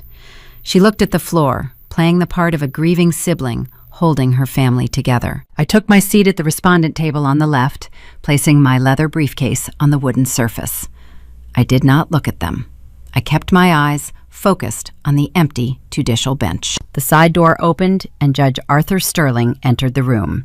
He was a veteran administrator with graying hair and tired eyes. He settled into his high-back leather chair, adjusting his reading glasses. He opened the thick file folder resting on his desk. These were the preliminary documents my parents had submitted to secure this emergency hearing. Judge Sterling looked down from the bench, and his gaze locked onto me. I recognized the expression immediately. It was profound pity mixed with bureaucratic fatigue. He had read the fabricated narrative. He saw a 32-year-old woman whose promising career in aviation logistics had imploded under the weight of a severe chemical dependency. He saw the forged grief counseling transcripts detailing my supposed spiral. He did not see a competent professional. He saw a broken machine that needed to be impounded for its own safety. Miss Smith, the judge began, his tone remarkably gentle. You are here today because your parents have filed a petition for temporary emergency guardianship. They have presented compelling preliminary evidence suggesting you are experiencing a severe health crisis and are currently unable to manage your personal or financial affairs. Do you understand the nature of this proceeding? I understand the nature of their petition, Your Honor, I replied, keeping my voice steady and clear. The judge offered a sad, tight smile. I expect you feel targeted today, Miss Smith. Often individuals in the grip of a dependency issue view intervention as an attack. But I want to assure you, this court operates solely to protect vulnerable residents. We are going to review the evidence and determine the safest path forward. He shifted his attention to the petitioner table. The attorney representing my parents stood up. His name was Gregory Thorne. He was a polished litigator with a smooth, confident delivery. He stepped out from behind the table and walked toward the center of the room, holding a pristine white folder. Your Honor, Thorne began, his voice echoing in the quiet room. We are standing here today to save a young woman's life. Charlie Smith is a beloved daughter and sister, but she is fighting a dependency that has compromised her judgment and her physical safety. Over the past month, her behavior has grown increasingly erratic. She has alienated her colleagues. She has drained her financial accounts. 3 weeks ago, $80,000 vanished from her personal savings. Thorne paused, letting the dollar amount hang in the air. When a sum of that magnitude disappears from the accounts of someone struggling with dependency, the trajectory is usually fatal. Thorne continued. Her parents, Richard and Brenda Smith, attempted a loving intervention at her home. They secured a bed at a specialized dual diagnosis facility. They brought a licensed professional to evaluate her condition. The respondent refused treatment. She became hostile. Because her primary funds were depleted, her parents initiated a home equity line of credit against her property to ensure they could cover the exorbitant cost of her long-term medical care. The narrative was incredibly persuasive. Thorne wove the stolen equity draw into a tale of financial sacrifice. He made it sound like my parents were taking on debt to save my life, rather than draining my assets to fund Jessica's federal tax fraud. To support this petition, Your Honor, Thorne said, pulling documents from his white folder, we are formally presenting 3 critical exhibits. Exhibit A is a signed medical intake form detailing her refusal of care authorized by the attending interventionist. Exhibit B consists of her clinical therapy transcripts establishing a multi-year history of substance abuse. Exhibit C is a power of attorney drafted to allow her parents to manage her estate and finalize the medical funding while she is incapacitated. Thorne walked forward and handed the stack of papers to the court clerk, who passed them up to the judge. We respectfully request that the court grant immediate temporary guardianship to Richard and Brenda Smith, Thorne concluded. Every day she remains unmonitored is a day she risks a fatal overdose. The court must ground her before she crashes. Thorne returned to his seat. Richard placed a comforting hand over Brenda's shoulder. Jessica kept her head bowed, dabbing her dry eyes. They had executed their strategy flawlessly. They presented a cohesive, tragic story backed by what appeared to be certified medical and legal documentation. Judge Sterling looked over the documents. He nodded slowly. Does counsel for the respondent have an opening statement or any immediate objections to the submitted exhibits? The judge asked, looking toward our table. This was the pivotal moment. The standard legal maneuver in this situation is a fierce objection. A defense attorney usually attacks the opposing exhibits, claiming they are hearsay or demanding a delay to verify their authenticity. My parents expected a fight over the admissibility of the clinical records. Richard leaned forward slightly, anticipating the procedural argument. Harrison Vance stood up, buttoning his suit jacket. He did not look angry or defensive. He looked entirely calm. Your Honor, we have no objections to the admissibility of these exhibits. Vance stated, his resonant baritone filling the room. In fact, we believe these specific documents are the absolute foundation of this entire proceeding. A ripple of confusion passed through the petitioner table. Thorne frowned, shooting a sideways glance at Richard. Vance stepped out from behind our table and approached the center aisle. We stipulate that the medical intake form, the clinical transcripts, and the power of attorney are the defining materials in this matter. However, given the gravity of stripping my client of her legal autonomy, we request one minor procedural formality before we address the claims. What formality, Mr. Vance? The judge asked, looking curious. We request that Richard Smith swear under oath and penalty of perjury that he has personal knowledge of the origin and authenticity of these 3 exhibits. Vance replied, if he attests on the permanent court record that these documents are genuine and unaltered, we will proceed directly to witness testimony. The courtroom grew very still. The request seemed like a total capitulation. Vance was essentially asking my father to promise the documents were real, without presenting a single counter-argument. Judge Sterling looked at my father. Mr. Smith, are you willing to affirm the authenticity of the submitted exhibits under oath? Richard stood up. He looked at Vance, then at me. A distinct, smug smirk formed at the corner of his mouth. He believed we had surrendered. He believed my lawyer recognized the impossibility of defeating a signed clinical record and was simply going through the motions to satisfy his retainer fee.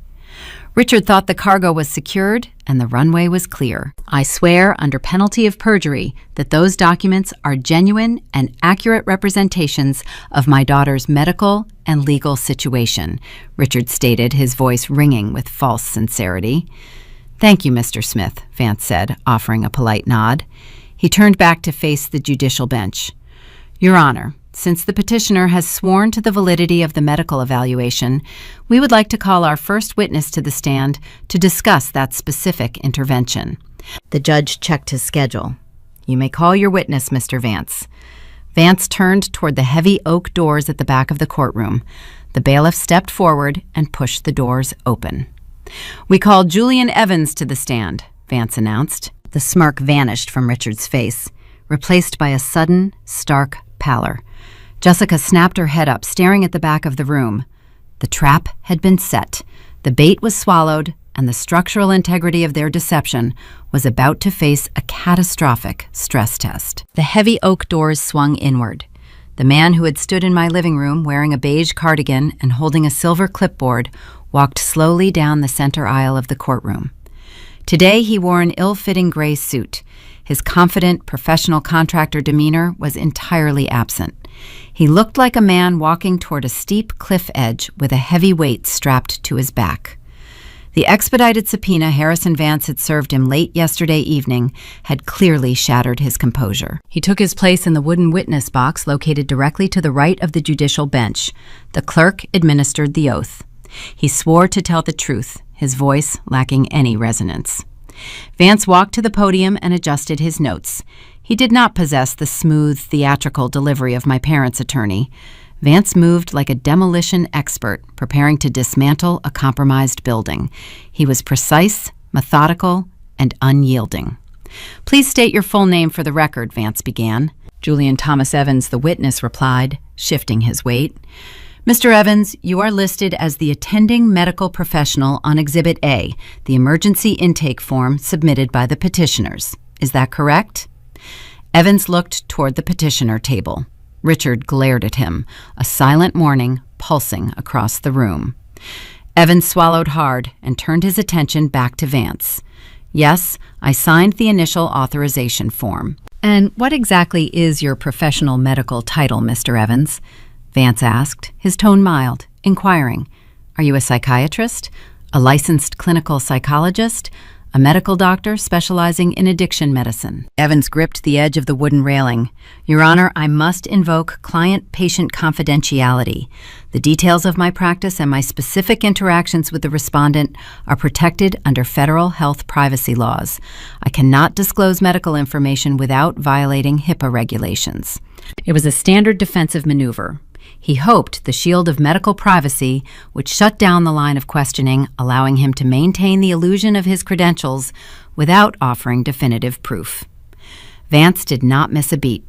He turned away from the podium and looked directly at me. I stood up from my chair. "Your Honor," I stated, my voice projecting clearly across the quiet room, "I formally and comprehensively waive all rights to medical privacy regarding any interactions with Mr. Julian Evans. I authorize full disclosure on the public record." Judge Sterling nodded, looking down at the witness box. "The privacy shield is removed, Mr. Evans.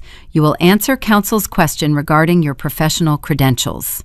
The squeak of the wooden chair echoed loudly as Evans shifted his weight again. The trap was closing, and he realized he was the one caught inside it. "I am an alternative wellness facilitator," Evans mumbled. "I operate a holistic life coaching consultancy."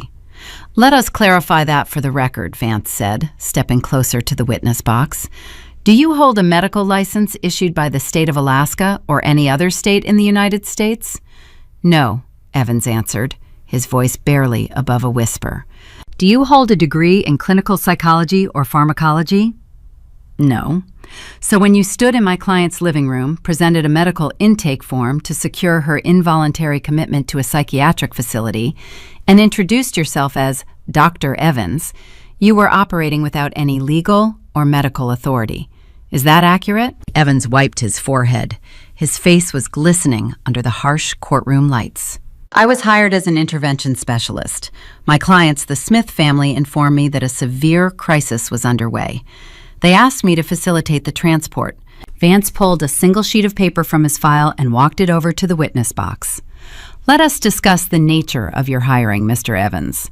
I am handing you a certified bank ledger pulled during our expedited discovery process. This ledger documents a wire transfer initiated 4 weeks ago from a checking account owned by Richard Smith. The transfer amount is $5,000. The destination account belongs to your holistic consultancy firm. Can you verify this transaction? Evans stared at the paper. The digital receipt stripped away the last remnants of his professional facade. Yes, he admitted. That was my retainer fee for the intervention services. $5,000 is a substantial fee for a life coach. Vance noted his voice gaining volume and velocity, especially since no medical evaluation ever took place. My client refused to sign your intake form. She called emergency services to report a trespassing violation, forcing you to flee her apartment before the police arrived.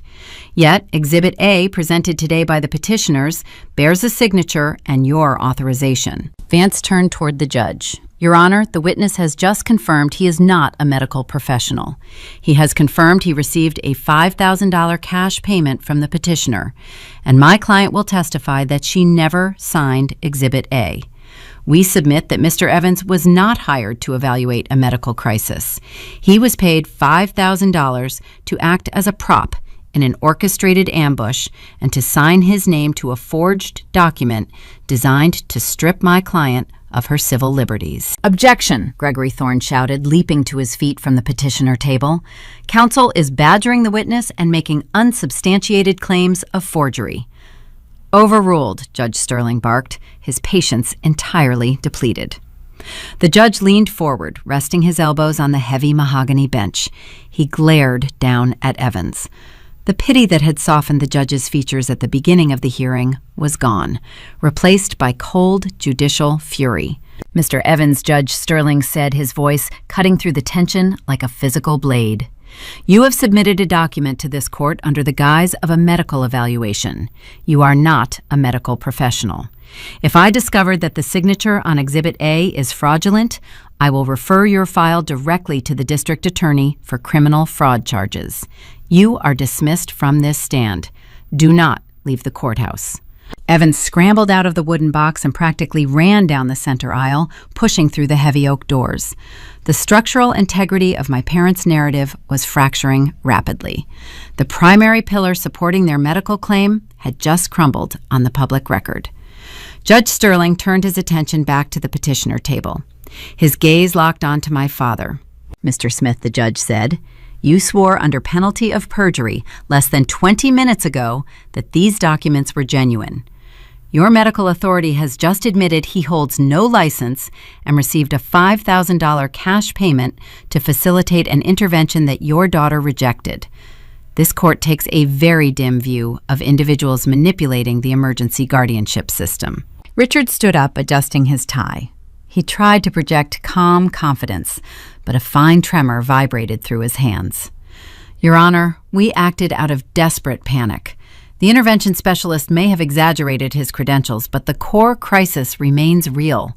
Our daughter is hiding a severe dependency. 3 weeks ago, $80,000 vanished from her personal savings account. The financial depletion proves the medical emergency. We are simply trying to stop her from destroying herself. He was clinging to the missing money. It was his last remaining anchor. He believed the sudden disappearance of my life savings would still convince the judge that a chaotic spiral was underway. He did not know that the $80,000 was never missing. It was merely relocated to a secure altitude. Judge Sterling looked across the room at my table. His expression was no longer one of pity. It was a demand for clarity. Miss Smith, the judge said, addressing me directly, your father continues to assert that a massive sum of money disappeared from your accounts, initiating this crisis. If there is no addiction and no medical emergency, why are your parents trying to seize your estate? Where is the $80,000? I stood up. I reached into my leather briefcase and pulled out the thick, heavy red binder containing the counter manifest. The time for silent endurance had expired. The federal trap was primed, the courtroom narrative was compromised, and it was time to open the black box. I walked to the witness stand carrying the red binder with both hands. The leather cover was smooth and cool against my palms. I did not rush my steps. I took the oath, staring directly at the court clerk, allowing the quiet tension in the room to stretch and settle. The judge waited, his pen hovering over his legal pad. Harrison Vance returned to the respondent table, standing silently to the side. He knew his role in this phase of the operation was complete. He had shattered the medical illusion. It was my job to deliver the payload. I opened the binder. The thick plastic sleeves rustled under the harsh fluorescent lights. Your Honor, I began keeping my voice level and deliberate. The $80,000 did not vanish to fund a chemical dependency. It did not disappear into the shadows of an erratic lifestyle. 3 weeks ago, I detected unauthorized microdeposit testing on my primary checking account. Someone was probing my financial perimeter. In response, I executed an emergency transfer, moving my entire liquid savings into an irrevocable biometric blind trust. The money is safe. It is fully accounted for. I moved it because I realized my family was preparing to steal it. Richard let out a sharp, dismissive scoff from the petitioner table. That is absurd, he muttered, loudly enough for the judge to hear. She is suffering from severe paranoia. Judge Sterling raised a hand, silencing my father. You will have your turn, Mr. Smith.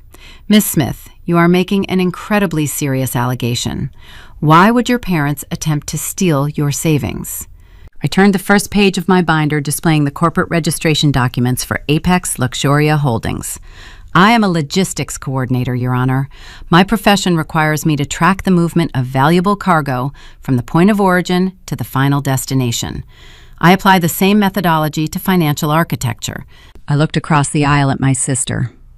Jessica sat perfectly still, her hands clenched in her lap. The confident, grieving sibling routine was beginning to crack, revealing the terrified fraudster hiding underneath. She had built her entire identity around the Seattle boutique. She loved the social media adoration and the luxury lifestyle, but she lacked the operational competence to sustain it. My parents funded her early ventures, but when her business model failed, she required a massive influx of capital to maintain the illusion. My parents did not ambush me to save my life, I continued addressing the bench. They ambushed me because my sister Jessica is operating a fraudulent commercial entity in Seattle, Washington. Gregory Thorne jumped to his feet, his polished demeanor replaced by frantic agitation. Objection, Your Honor. The respondent is introducing wild, defamatory accusations against her sibling that hold no relevance to this medical guardianship hearing. Overruled, Judge Sterling snapped. The petitioner introduced the missing $80,000 as proof of a medical crisis. The respondent is answering the question regarding the location and purpose of those funds. Proceed, Miss Smith. I flipped to the second section of the binder, holding up a document printed with precise digital timestamps. For the past 2 years, Jessica has been securing high-interest commercial inventory loans to fund her boutique. However, she is not the registered guarantor on those loans. Using legacy custodial loopholes originating from my college banking profiles, my father supplied Jessica with my social security number and my pristine credit history. Apex Luxuria Holdings is legally registered to me. Brenda gasped, pressing her tissue against her mouth. Richard stared straight ahead, his jaw locked tight. They knew I had discovered the home equity line of credit, but they assumed the Seattle corporate structure remained hidden behind the state registry firewall. They did not expect me to bring the federal manifest into a municipal courtroom. I presented the financial flowcharts Elliot Cole had compiled. The cargo manifest of this fraud scheme is remarkably straightforward, Your Honor, I explained, tracing the lines of data with my index finger. Jessica secures capital using my stolen identity. Instead of purchasing retail inventory, she routes the borrowed funds into offshore vendor accounts under the guise of importing European goods. These vendors do not exist. She is washing the capital and keeping the profit. I paused, letting the silence amplify the magnitude of the crime. But a ghost ship cannot sail forever. 9 months ago, the Internal Revenue Service detected the discrepancies. They filed a massive federal tax lien against the boutique for unpaid payroll and corporate taxes. Because my name anchors the business, I am the target of that federal investigation. Judge Sterling leaned back in his leather chair, removing his reading glasses. The bureaucratic fatigue was entirely gone. He was looking at a meticulously documented case of federal wire fraud and identity theft, operating inside his family courtroom. The strategy was brutally simple, Your Honor, I continued, closing the first section of the binder. If the IRS initiates criminal charges, Jessica faces federal prison. To stop the investigation, they needed an immediate cash injection to satisfy the lien. My parents initiated a $150,000 home equity draw against my condominium last week. But they needed a legal mechanism to finalize the transfer. I pointed toward the forged power of attorney resting on the clerk's desk. That is why they hired a disgraced life coach to stage a fake medical intervention. They needed this court to declare me mentally incompetent. Once you sign the temporary medical hold, they would activate the forged power of attorney, drain the equity from my property, and route the cash to Seattle to pay off the IRS. When the federal agents eventually arrived, they would present my fake medical records and claim I orchestrated the entire fraud scheme to fund my addiction. They planned to offer me as a human sacrifice to the federal government to keep Jessica out of a prison cell. The courtroom exploded. Jessica leaped up from her chair, scraping violently against the linoleum floor. The serene, composed facade shattered completely. Her face was flushed, her eyes wild with panic. "She is lying," Jessica screamed, pointing a trembling finger at the witness stand. "She is a paranoid addict making things up to ruin my life. Do not listen to her. She is crazy. She has always been jealous of my success. She is trying to destroy our family." Her outburst was shrill and uncontrolled. She sounded exactly like the unstable, erratic individual they had tried to portray me as. "Sit down, Miss Smith," Judge Sterling bellowed, striking his gavel against the wooden sounding block. The sharp crack echoed like a gunshot. The bailiff stepped immediately toward the petitioner table, resting his hand on his utility belt. Jessica shrank back into her chair, covering her face with her hands. Brenda was sobbing openly now, no longer performing for an audience. Her tears were genuine, fueled by the sudden, terrifying realization that the walls were closing in. Richard placed a hand on Jessica's arm, but he did not look at her.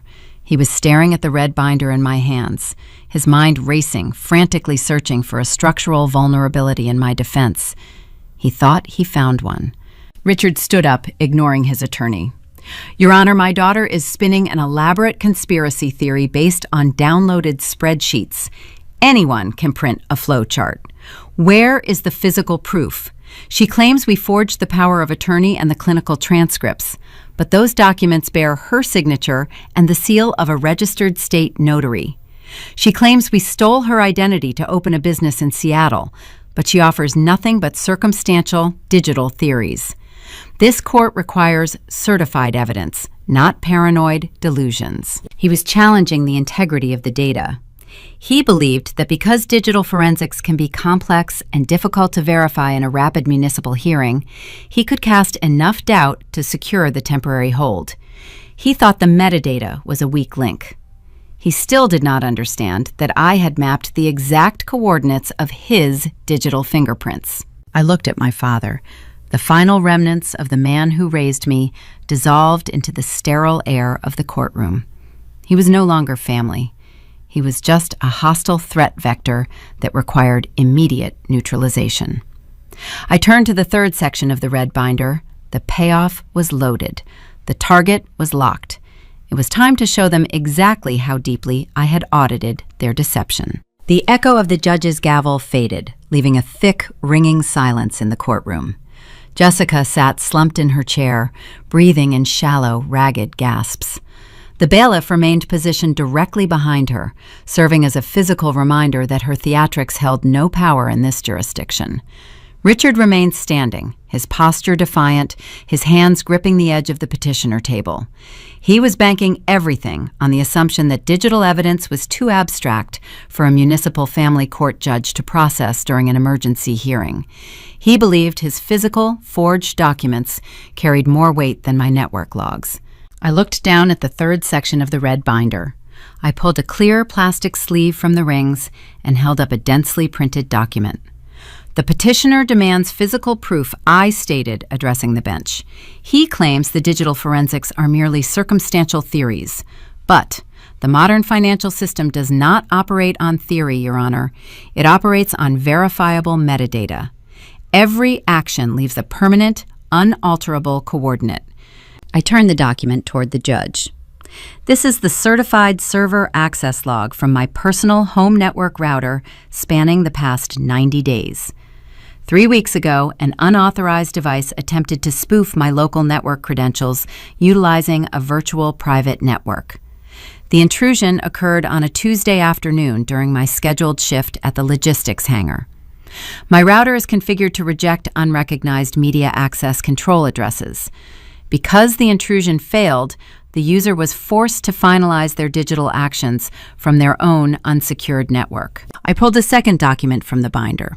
This is the network trace resolving the originating Internet protocol address of that failed intrusion. The coordinates do not point to a hacker in a foreign country. They point directly to the residential broadband provider servicing the 4-bedroom suburban home owned by Richard Smith. Richard shifted his weight, his knuckles turning white against the dark wood of the table. Gregory Thorne, the polished attorney, flipped frantically through his own notes, searching for a procedural objection that did not exist. I presented the next page, an official digital receipt. My father challenged the authenticity of the notary seal stamped on the power of attorney. This is the vendor invoice from an online notary supply service. The purchase timestamp matches the exact afternoon my father attempted to breach my home network. The credit card used to purchase the digital seal belongs to Richard Smith. He did not hire a licensed state notary. He bought a digital stamp online and applied it to the document from his home office. Judge Sterling leaned over the bench, his eyes tracking the columns of data I provided. The fatigue was entirely gone, replaced by the sharp focus of a jurist realizing he had been manipulated into facilitating a felony. The digital trail regarding the Seattle boutique is equally undeniable. I continued, my voice steady, relentless. Jessica Smith did not use a secure offshore server to file the fraudulent corporate registration documents or the falsified tax returns. She submitted those federal documents utilizing the unencrypted wireless router physically located inside Apex Luxuria Holdings. The IP address matches her storefront location. She built a federal wire fraud scheme on a public network. I closed the red binder, the heavy plastic cover snapping shut with a definitive sound. They thought they were executing a flawless master plan, I said, looking directly at the petitioner table. They assumed I was an oblivious logistics coordinator who only understood airplane cargo. They viewed me as an invisible, load-bearing wall they could dismantle for spare parts. But they forgot that I spend my entire life calculating weight distributions and auditing structural failures. When a manifest does not balance, I do not ignore it. I secure the cargo and I lock down the perimeter. I shifted my gaze, locking eyes with my mother. Brenda sat frozen, her hands still clutching the crumpled tissue. The practiced, tragic mask had melted away, leaving only stark, unadulterated terror. She had spent years cultivating the image of a perfect family, protecting Jessica at all costs. She was the enabler, the silent architect of the golden child illusion. I did not need rehab, I said, speaking clearly, aiming the words directly at her. I needed an auditor. And because I recognized the structural failure 3 weeks ago, I did not wait for this court hearing to defend myself. 48 hours ago, I submitted a comprehensive whistleblower report to the Federal Bureau of Investigation Cybercrimes Unit and the Internal Revenue Service Criminal Investigation Division. I provided them with this exact counter-manifest. The color drained from Brenda's face. Her mouth opened, but no sound emerged. As of 8 o'clock this morning, Pacific Standard Time, I announced allowing the final anvil to drop. The Internal Revenue Service executed a summary freeze on all commercial accounts linked to Apex Luxuria Holdings. The corporate routing numbers are dead. Federal agents have seized the physical storefront inventory pending a criminal tax evasion inquiry. The bucket you were trying to fill with my stolen home equity is now a locked federal vault.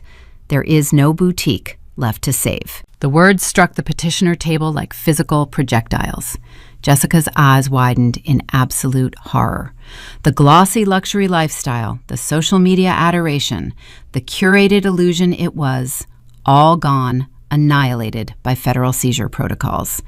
She let out a low, guttural moan, curling inward, wrapping her arms around her stomach as if she had been punched. Richard staggered backward, his knees hitting the wooden pew behind him. He collapsed into the seat, staring blankly at the floor.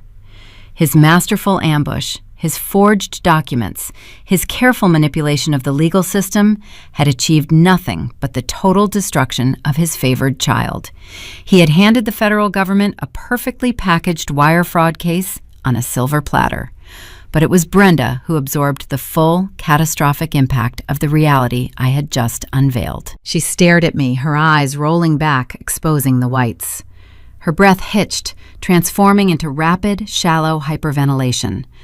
The carefully constructed world she lived in, where she could sacrifice one daughter to elevate the other, had just been obliterated by federal jurisdiction. The sheer psychological weight of impending federal prison sentences for her husband and her favored daughter was too massive for her fragile architecture to sustain. Brenda let out a high, thin gasp. Her body went entirely limp. She slipped out of the heavy wooden chair, collapsing onto the linoleum floor. Her shoulder hit the edge of the petitioner table on the way down. Her designer purse tumbled from her lap, hitting the ground with a hollow thud, spilling lipstick and keys across the aisle. She lay motionless on the cold floor, genuinely unconscious. The courtroom erupted into total chaos. Jessica screamed a shrill, piercing sound of pure panic, dropping to her knees beside our mother. "Mom, wake up!" she shrieked, shaking Brenda's limp shoulder. "Somebody help her! She is not breathing!" Gregory Thorne stepped back, holding his hands up in a gesture of absolute surrender, wanting no physical contact with the collapsing family dynamic. The court clerk grabbed the heavy black telephone on her desk, rapidly dialing the emergency medical services extension. Judge Sterling slammed his gavel against the block repeatedly, trying to cut through the frantic noise. "Bailiff, secure the room," the judge bellowed, his voice echoing off the mahogany walls. "Clear the gallery and get paramedics in here immediately." The bailiff moved swiftly, unhooking his radio to coordinate the medical response while stepping between Jessica and the aisle. I remained seated in the witness box, holding my red binder. I did not stand up. I did not rush to my mother's side. I watched the frantic medical response unfold with the detached clinical observation of an auditor reviewing a crash site. The chaos in front of me was not a tragedy I caused. It was the inevitable result of a structural failure they had engineered themselves. They loaded the cargo wrong. They ignored the stress fractures. They flew the plane directly into a mountain. I looked at Harrison Vance. He stood by the respondent table, his expression grim but satisfied. We had not just defeated the emergency guardianship petition, we had dismantled the entire hostile threat vector. The paramedics burst through the heavy oak doors carrying a collapsible stretcher and bright orange trauma bags. They pushed past Thorne, kneeling beside Brenda, checking her vital signs and administering oxygen. The sterile judicial environment had transformed into an active triage zone. But the medical emergency was only the immediate crisis. The legal fallout was just beginning. As the paramedics lifted my mother onto the stretcher, securing the straps, Judge Sterling looked down from the bench. His eyes locked onto my father, who was still sitting in the pew, staring vacantly at the chaotic scene. The judge's expression was devoid of any remaining patience. He reached for his pen, pulling a blank judicial order form to the center of his desk. The federal authorities were handling the wire fraud in Seattle, but Judge Sterling had absolute jurisdiction over the perjury committed in his courtroom today. The bright orange canvas of the trauma bags stood out against the muted brown tones of the judicial mahogany. The paramedics moved with crisp, practiced efficiency. They were mechanics servicing a broken engine. One technician secured a blood pressure cuff around my mother's limp arm, while another checked her pupillary response with a small penlight. The sterile, sharp scent of antiseptic wipes cut through the stale courtroom air, masking the lingering smell of floor wax. Jessica hovered near the stretcher, her hands fluttering uselessly. She tried to grab Brenda's wrist, but the lead paramedic blocked her path, using his shoulder to establish a physical boundary. "Step back, miss," the paramedic instructed, his tone carrying the flat authority of someone accustomed to managing panicked bystanders. "We need space to stabilize the patient." Jessica retreated, bumping into the edge of the petitioner table. She looked around the room, her eyes darting from the medical team to the judge and finally settling on Gregory Thorne. She expected the polished litigator to offer a solution, or at least a word of comfort. She expected the hired professional to shield her from the collapsing reality. But Thorne was no longer looking at my family. He was staring at the stack of forged documents resting on the court clerk's desk. In the American legal system, an attorney is bound by strict ethical obligations regarding the submission of evidence. If a lawyer unknowingly presents fabricated documents and later discovers the deception, they are required to take immediate corrective action. Failing to do so transforms the attorney from a legal representative into a co-conspirator. Thorne recognized the radiological hazard sitting on the clerk's desk. His pristine reputation and his state bar license were in imminent jeopardy. Thorne did not offer Jessica a reassuring smile. He turned his back on her and hastily shoved his legal pads into his briefcase. He closed the brass latches with a definitive snap. He stepped forward, addressing the bench. "Your Honor," Thorne said, his voice stripped of all its prior theatrical warmth. "In light of the evidence introduced by the respondent and the highly irregular nature of the petitioner's exhibits, I find myself in an untenable ethical position. I must formally request immediate withdrawal as counsel of record for Richard and Brenda Smith." Richard snapped out of his dazed stupor. He stared at his lawyer, his jaw dropping. "You cannot leave us," Richard hissed, taking a step toward Thorne. "We paid you a retainer. You work for us." Thorne refused to make eye contact with my father. "I cannot represent a client who utilizes my services to submit fraudulent instruments to a judicial officer," Thorne replied, addressing the judge instead of his former client. "I was retained to handle a standard medical guardianship.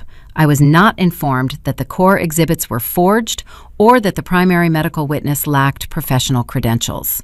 Judge Sterling adjusted his glasses, peering down at the frantic attorney. The judge understood the self-preservation tactic perfectly. "Your motion to withdraw is granted, counselor," the judge ruled. "You are excused from these proceedings." Thorne did not hesitate. He grabbed his briefcase and walked swiftly down the center aisle, pushing through the heavy oak doors without looking back. The expensive armor my parents had purchased to legitimize their siege had just evaporated, leaving them entirely exposed.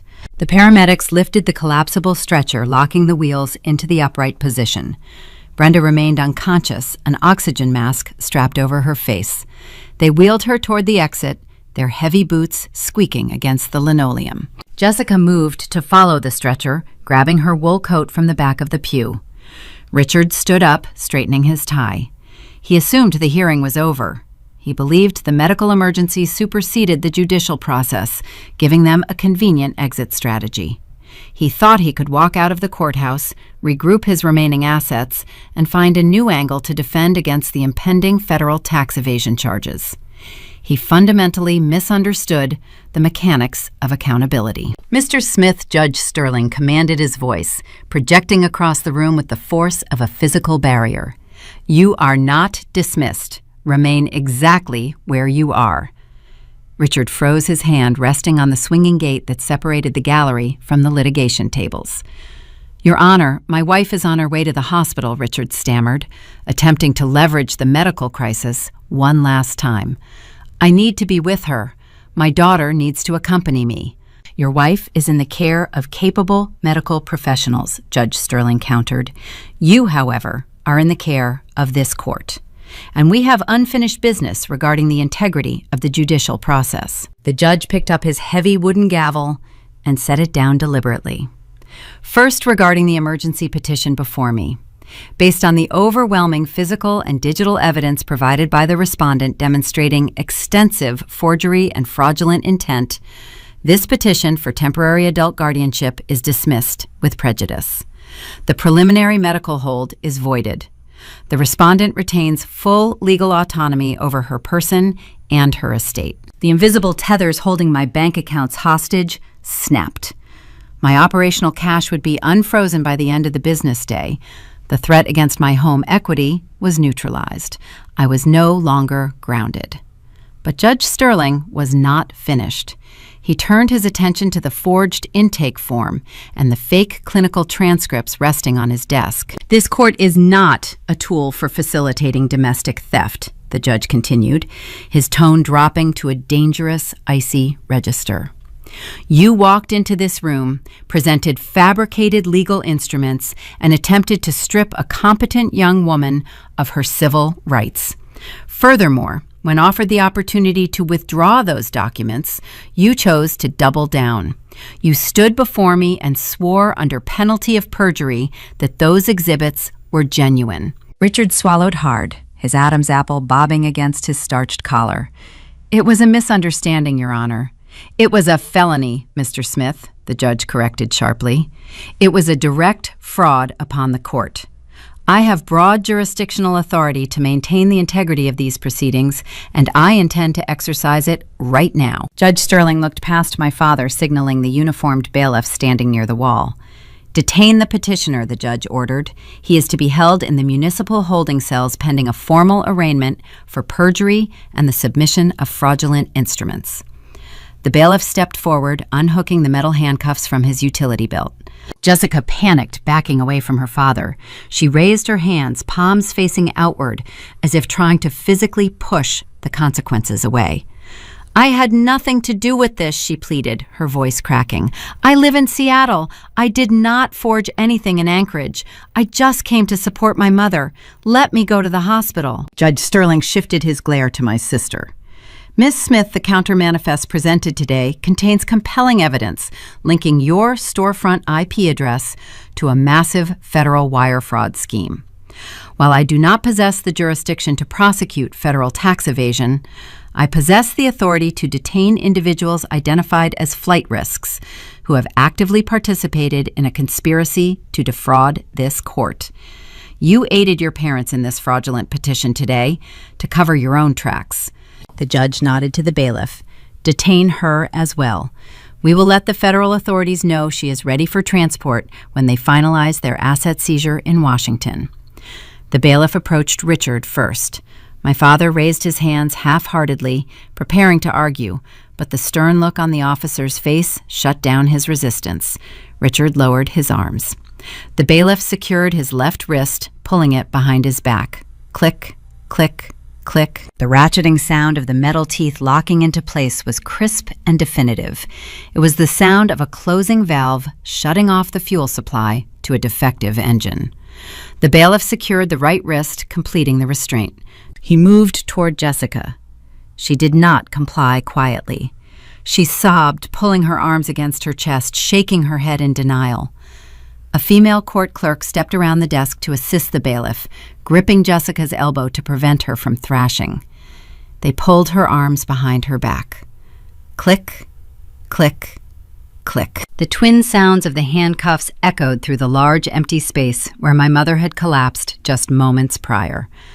The trap my parents spent weeks building, the forged documents, the fake doctor, the careful manipulation of my extended family, had successfully caught its prey. They had built a flawless cage and walked themselves right inside it. I remained seated at the respondent table throughout the entire process. I did not offer a parting insult. I did not demand an apology. I simply watched the systemic correction take place. My attorney Harrison stood beside me, placing a hand on the wooden table. "Excellent work, Charlie," he murmured, keeping his voice low. I nodded. I reached for the thick plastic sleeves containing the digital forensics. I stacked the pages, neatly aligning the edges with geometric precision. I placed the documents back inside the heavy red binder. I slid the binder into my waterproof leather briefcase and fastened the brass clasps. I stood up, lifting the briefcase by the handle. The weight felt familiar, comfortable, and entirely balanced. I walked down the center aisle of the courtroom. I passed my father, who stood with his hands bound, staring at his expensive leather shoes. I passed my sister, who was weeping openly, her mascara running down her cheeks, grieving for the luxury lifestyle she would never see again. I did not stop. I did not look back. I pushed open the heavy oak doors and stepped out into the quiet corridor, leaving the defective machinery behind me. The manifest was clear. The cargo was secure. It was time to find a new flight path. I pushed through the heavy glass doors of the municipal courthouse and stepped out into the freezing Alaskan afternoon. The brutal whiteout blizzard that had paralyzed Anchorage overnight had finally broken. The heavy gray clouds were fracturing, revealing sharp slivers of pale blue sky. The wind had died down, leaving the city buried under a thick, pristine layer of quiet snow. I stood on the concrete plaza, taking a slow, deep breath. The crisp, frigid air filled my lungs, burning away the stale scent of the courtroom and the lingering echo of my mother's collapse. The heavy leather briefcase hanging from my shoulder felt entirely weightless. 6 weeks have passed since that morning. The dust generated by the collapse of my family has settled, leaving a stark new landscape in its wake. The systemic correction was ruthless and thorough. Jessica never returned to her Seattle penthouse. Following her detention in the municipal holding cell, federal authorities coordinated her transfer to Washington State. She is currently out on bail, awaiting trial under a multi-count federal indictment for wire fraud and criminal tax evasion. The Internal Revenue Service Criminal Investigation Division dismantled Apex Luxuria Holdings, piece by piece. Agents seized the physical storefront, liquidating the remaining fixtures to satisfy a fraction of the outstanding tax liens. Her curated social media profiles are deactivated. The glossy illusion she spent years cultivating evaporated the moment the federal government audited her reality. She faces a mandatory minimum prison sentence if convicted. Her days of wrapping empty boxes in shiny paper to impress our parents are officially over. Richard did not fare much better. The hubris required to submit forged clinical transcripts to a sitting judge earned him a direct ticket into the local criminal justice system. He is currently facing felony charges for perjury and identity theft. Because the federal asset freeze targeted the financial network he built with Jessica, his personal accounts became collateral damage. He could not afford a polished litigator like Gregory Thorne to navigate his criminal defense. He relies on an overworked public defender. The confident patriarch who tried to orchestrate my involuntary commitment now spends his days sitting in a sterile county jail consultation room reviewing plea deals. My mother, Brenda, survived her dramatic collapse. The paramedics stabilized her heart rate and transported her to a local cardiac ward where doctors determined her fainting spell was induced by acute psychological shock rather than a physiological failure. She was discharged 3 days later, but she had no home to return to. With Richard's assets locked in the legal crossfire and the suburban house mortgaged to cover mounting legal debts, she found herself entirely displaced. She currently resides in a budget motel on the outskirts of the city. There are no gardenia perfumes or designer purses in that room. The peeling wallpaper and the hum of the highway traffic serve as constant reminders of the architecture she helped destroy. She sacrificed her reliable daughter to protect her golden child and ended up with neither. The extended relatives who flooded my phone with toxic messages experienced a rapid change of heart. Once the local news outlets published the details of Richard's arrest and Jessica's federal indictment, the truth became undeniable. Aunt Carol left 3 voicemails apologizing for her harsh words, claiming she was manipulated by the videos Jessica posted online. Cousin David sent a long text message asking if we could meet for coffee to heal the family rift. I did not reply. I did not block their numbers either. I simply deleted the voicemails and archived the text messages. An auditor does not seek apologies from faulty equipment. When a structural component fails under pressure, you do not attempt to repair it. You discard it and build with stronger materials. I had no use for relatives who required a federal indictment to recognize my basic humanity. My professional restoration occurred the morning after the court hearing. I drove my truck back to the logistics hangar, parking in my usual spot near the chain link fence. The morning operations were in full swing. The smell of Jet A aviation fuel and cold engine grease welcomed me back. I walked through the side entrance, bypassing the Human Resources office entirely. I headed straight for the executive suite. Marcus sat behind his heavy oak desk reviewing a cargo manifest. When I walked through the door, he set his pen down. He did not offer a dramatic speech or an emotional apology on behalf of the company. He reached into his desk drawer and pulled out my plastic identification badge and my heavy ring of security keys. He slid them across the wooden blotter. The Medical Review Board received the updated court disposition, Marcus stated, his gravelly voice echoing in the quiet office. The suspension is lifted. Human Resources is processing your back pay for the missed shifts. He unscrewed the cap of his battered silver thermos and poured a steaming measure of black coffee into a ceramic mug, pushing it toward the edge of the desk. "Is your cargo secure, Charlie?" he asked, taking a sip from his thermos. "The manifest is balanced, Marcus," I replied, picking up my keys. The metal felt cold and familiar in my hand. "Good," he said, looking back down at his paperwork. "We have a heavy load heading to Point Hope this afternoon. I need you on the floor." I walked out of his office and back onto the tarmac, stepping into the rhythm of my own life. The $80,000 sitting in the biometric blind trust remained untouched during the entire ordeal.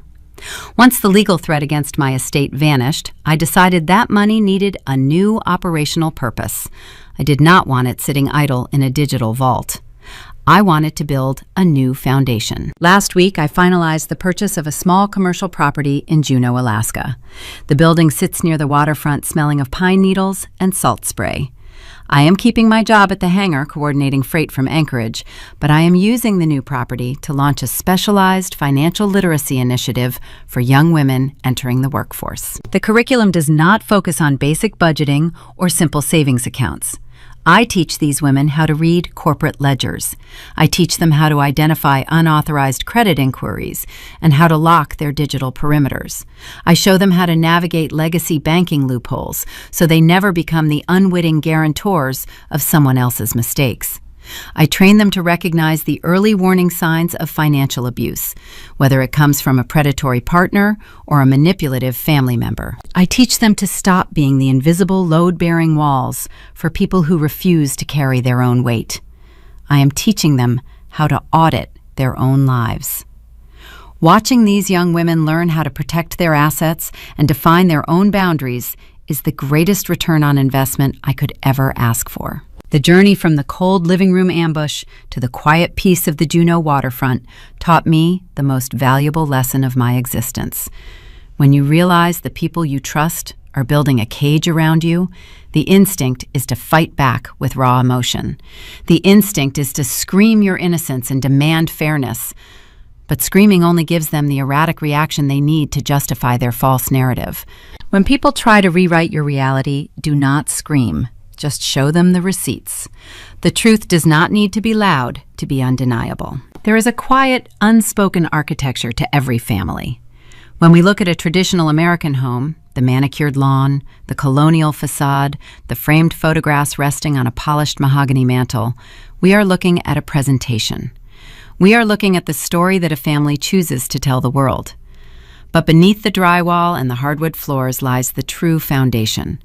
The strength of a family is not measured by the glossy illusion it projects, but by the integrity of the invisible, load-bearing walls that hold the structure intact.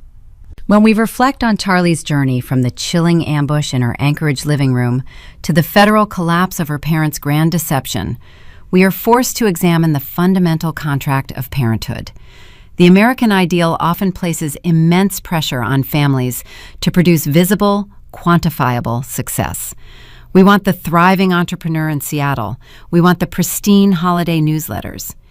In the pursuit of that idealized American dream, it becomes alarmingly easy for parents to lose their emotional bearing. Richard and Brenda did not wake up one morning and decide to become villains. They arrived at that courtroom through 1,000 small compromises, a slow erosion of honesty and fairness that began long before Jessica ever opened her boutique. Parenting, at its core, requires a profound level of emotional awareness. It demands the ability to see our children not as extensions of our own egos, but as autonomous individuals who require equitable guidance. The tragedy of Charlie's family is a masterclass in the dangers of the golden child and the scapegoat dynamic. In traditional family structures, there is often an unspoken expectation that the strong must silently sacrifice for the weak. Charlie was hyper-competent, stoic, and reliable. Jessica was charismatic, fragile, and dependent. Instead of fostering resilience in Jessica and celebrating Charlie's independence, their parents weaponized Charlie's competence to subsidize Jessica's illusion. This is where the moral compass of a family shatters. True parental responsibility is not about shielding a child from the consequences of their actions. When Richard and Brenda discovered Jessica was drowning in federal tax liens and operating a wire fraud scheme, their parental duty was to guide her toward accountability. Accountability is the highest, most difficult form of love. It requires a parent to stand beside a child as they face the fire they ignited. Instead, Richard and Brenda chose enablement. They confused protection with pathology. They decided that preserving the image of their successful daughter was worth sacrificing the freedom, finances, and sanity of their reliable daughter. They justified identity theft and forged medical records under the guise of saving the family. But a family built on a foundation of deception is just a ghost ship waiting for a storm. By lacking the emotional courage to tell Jessica no, they ultimately engineered her destruction, handing her over to a federal indictment on a silver platter. There is a vital lesson here about long-term guidance for the next generation. We must teach our children that honesty is not just a moral luxury, it is an operational necessity. When we raise children in an environment where fairness is compromised, where the rules apply to one sibling but not the other, we breed resentment and structural instability. Children learn their values by observing how power and resources are distributed at the dinner table.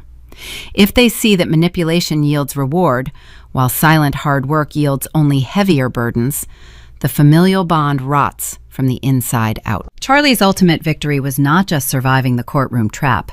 It was breaking the generational cycle of exploitation. She took the $80,000, the very asset her parents tried to steal, and transformed it into a foundation for others. By opening a financial literacy initiative for young women in Juneau, Charlie redefined what long-term guidance looks like in modern American culture. She is teaching the next generation the skills her parents failed to teach: Jessica, how to read a ledger, how to recognize a predatory signature, and how to draw an unbreachable boundary. She is teaching young women that they do not have to be the invisible shock absorbers for people who refuse to carry their own weight. This story asks us to look deeply at our own definition of loyalty. In many traditional structures, we are taught that family is an unbreakable bond, that blood dictates an infinite tolerance for pain. But Charlie teaches us that biological relation does not grant a license for abuse. You can love your family while simultaneously locking the door and changing the deadbolt.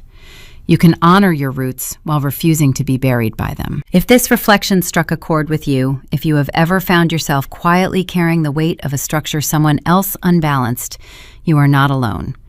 There is a community of people who understand the quiet strength it takes to audit your own life and step away from the wreckage. We invite you to join us. Follow and subscribe to Aura Vengeance, where we continue to explore stories of resilience, the exposure of loud deceptions, and the quiet power of undeniable truth. As you step away from this story, take a moment to look at the architecture of your own life. Look at the relationships that demand your energy, your time, and your silence. Every structure has a breaking point, and every relationship has a ledger. When the heavy winter storms eventually roll in and the pressure on the roof begins to mount, who is truly holding up the walls in your home? And more importantly, if the walls ever began to crack, would they sacrifice you to keep the ceiling from falling?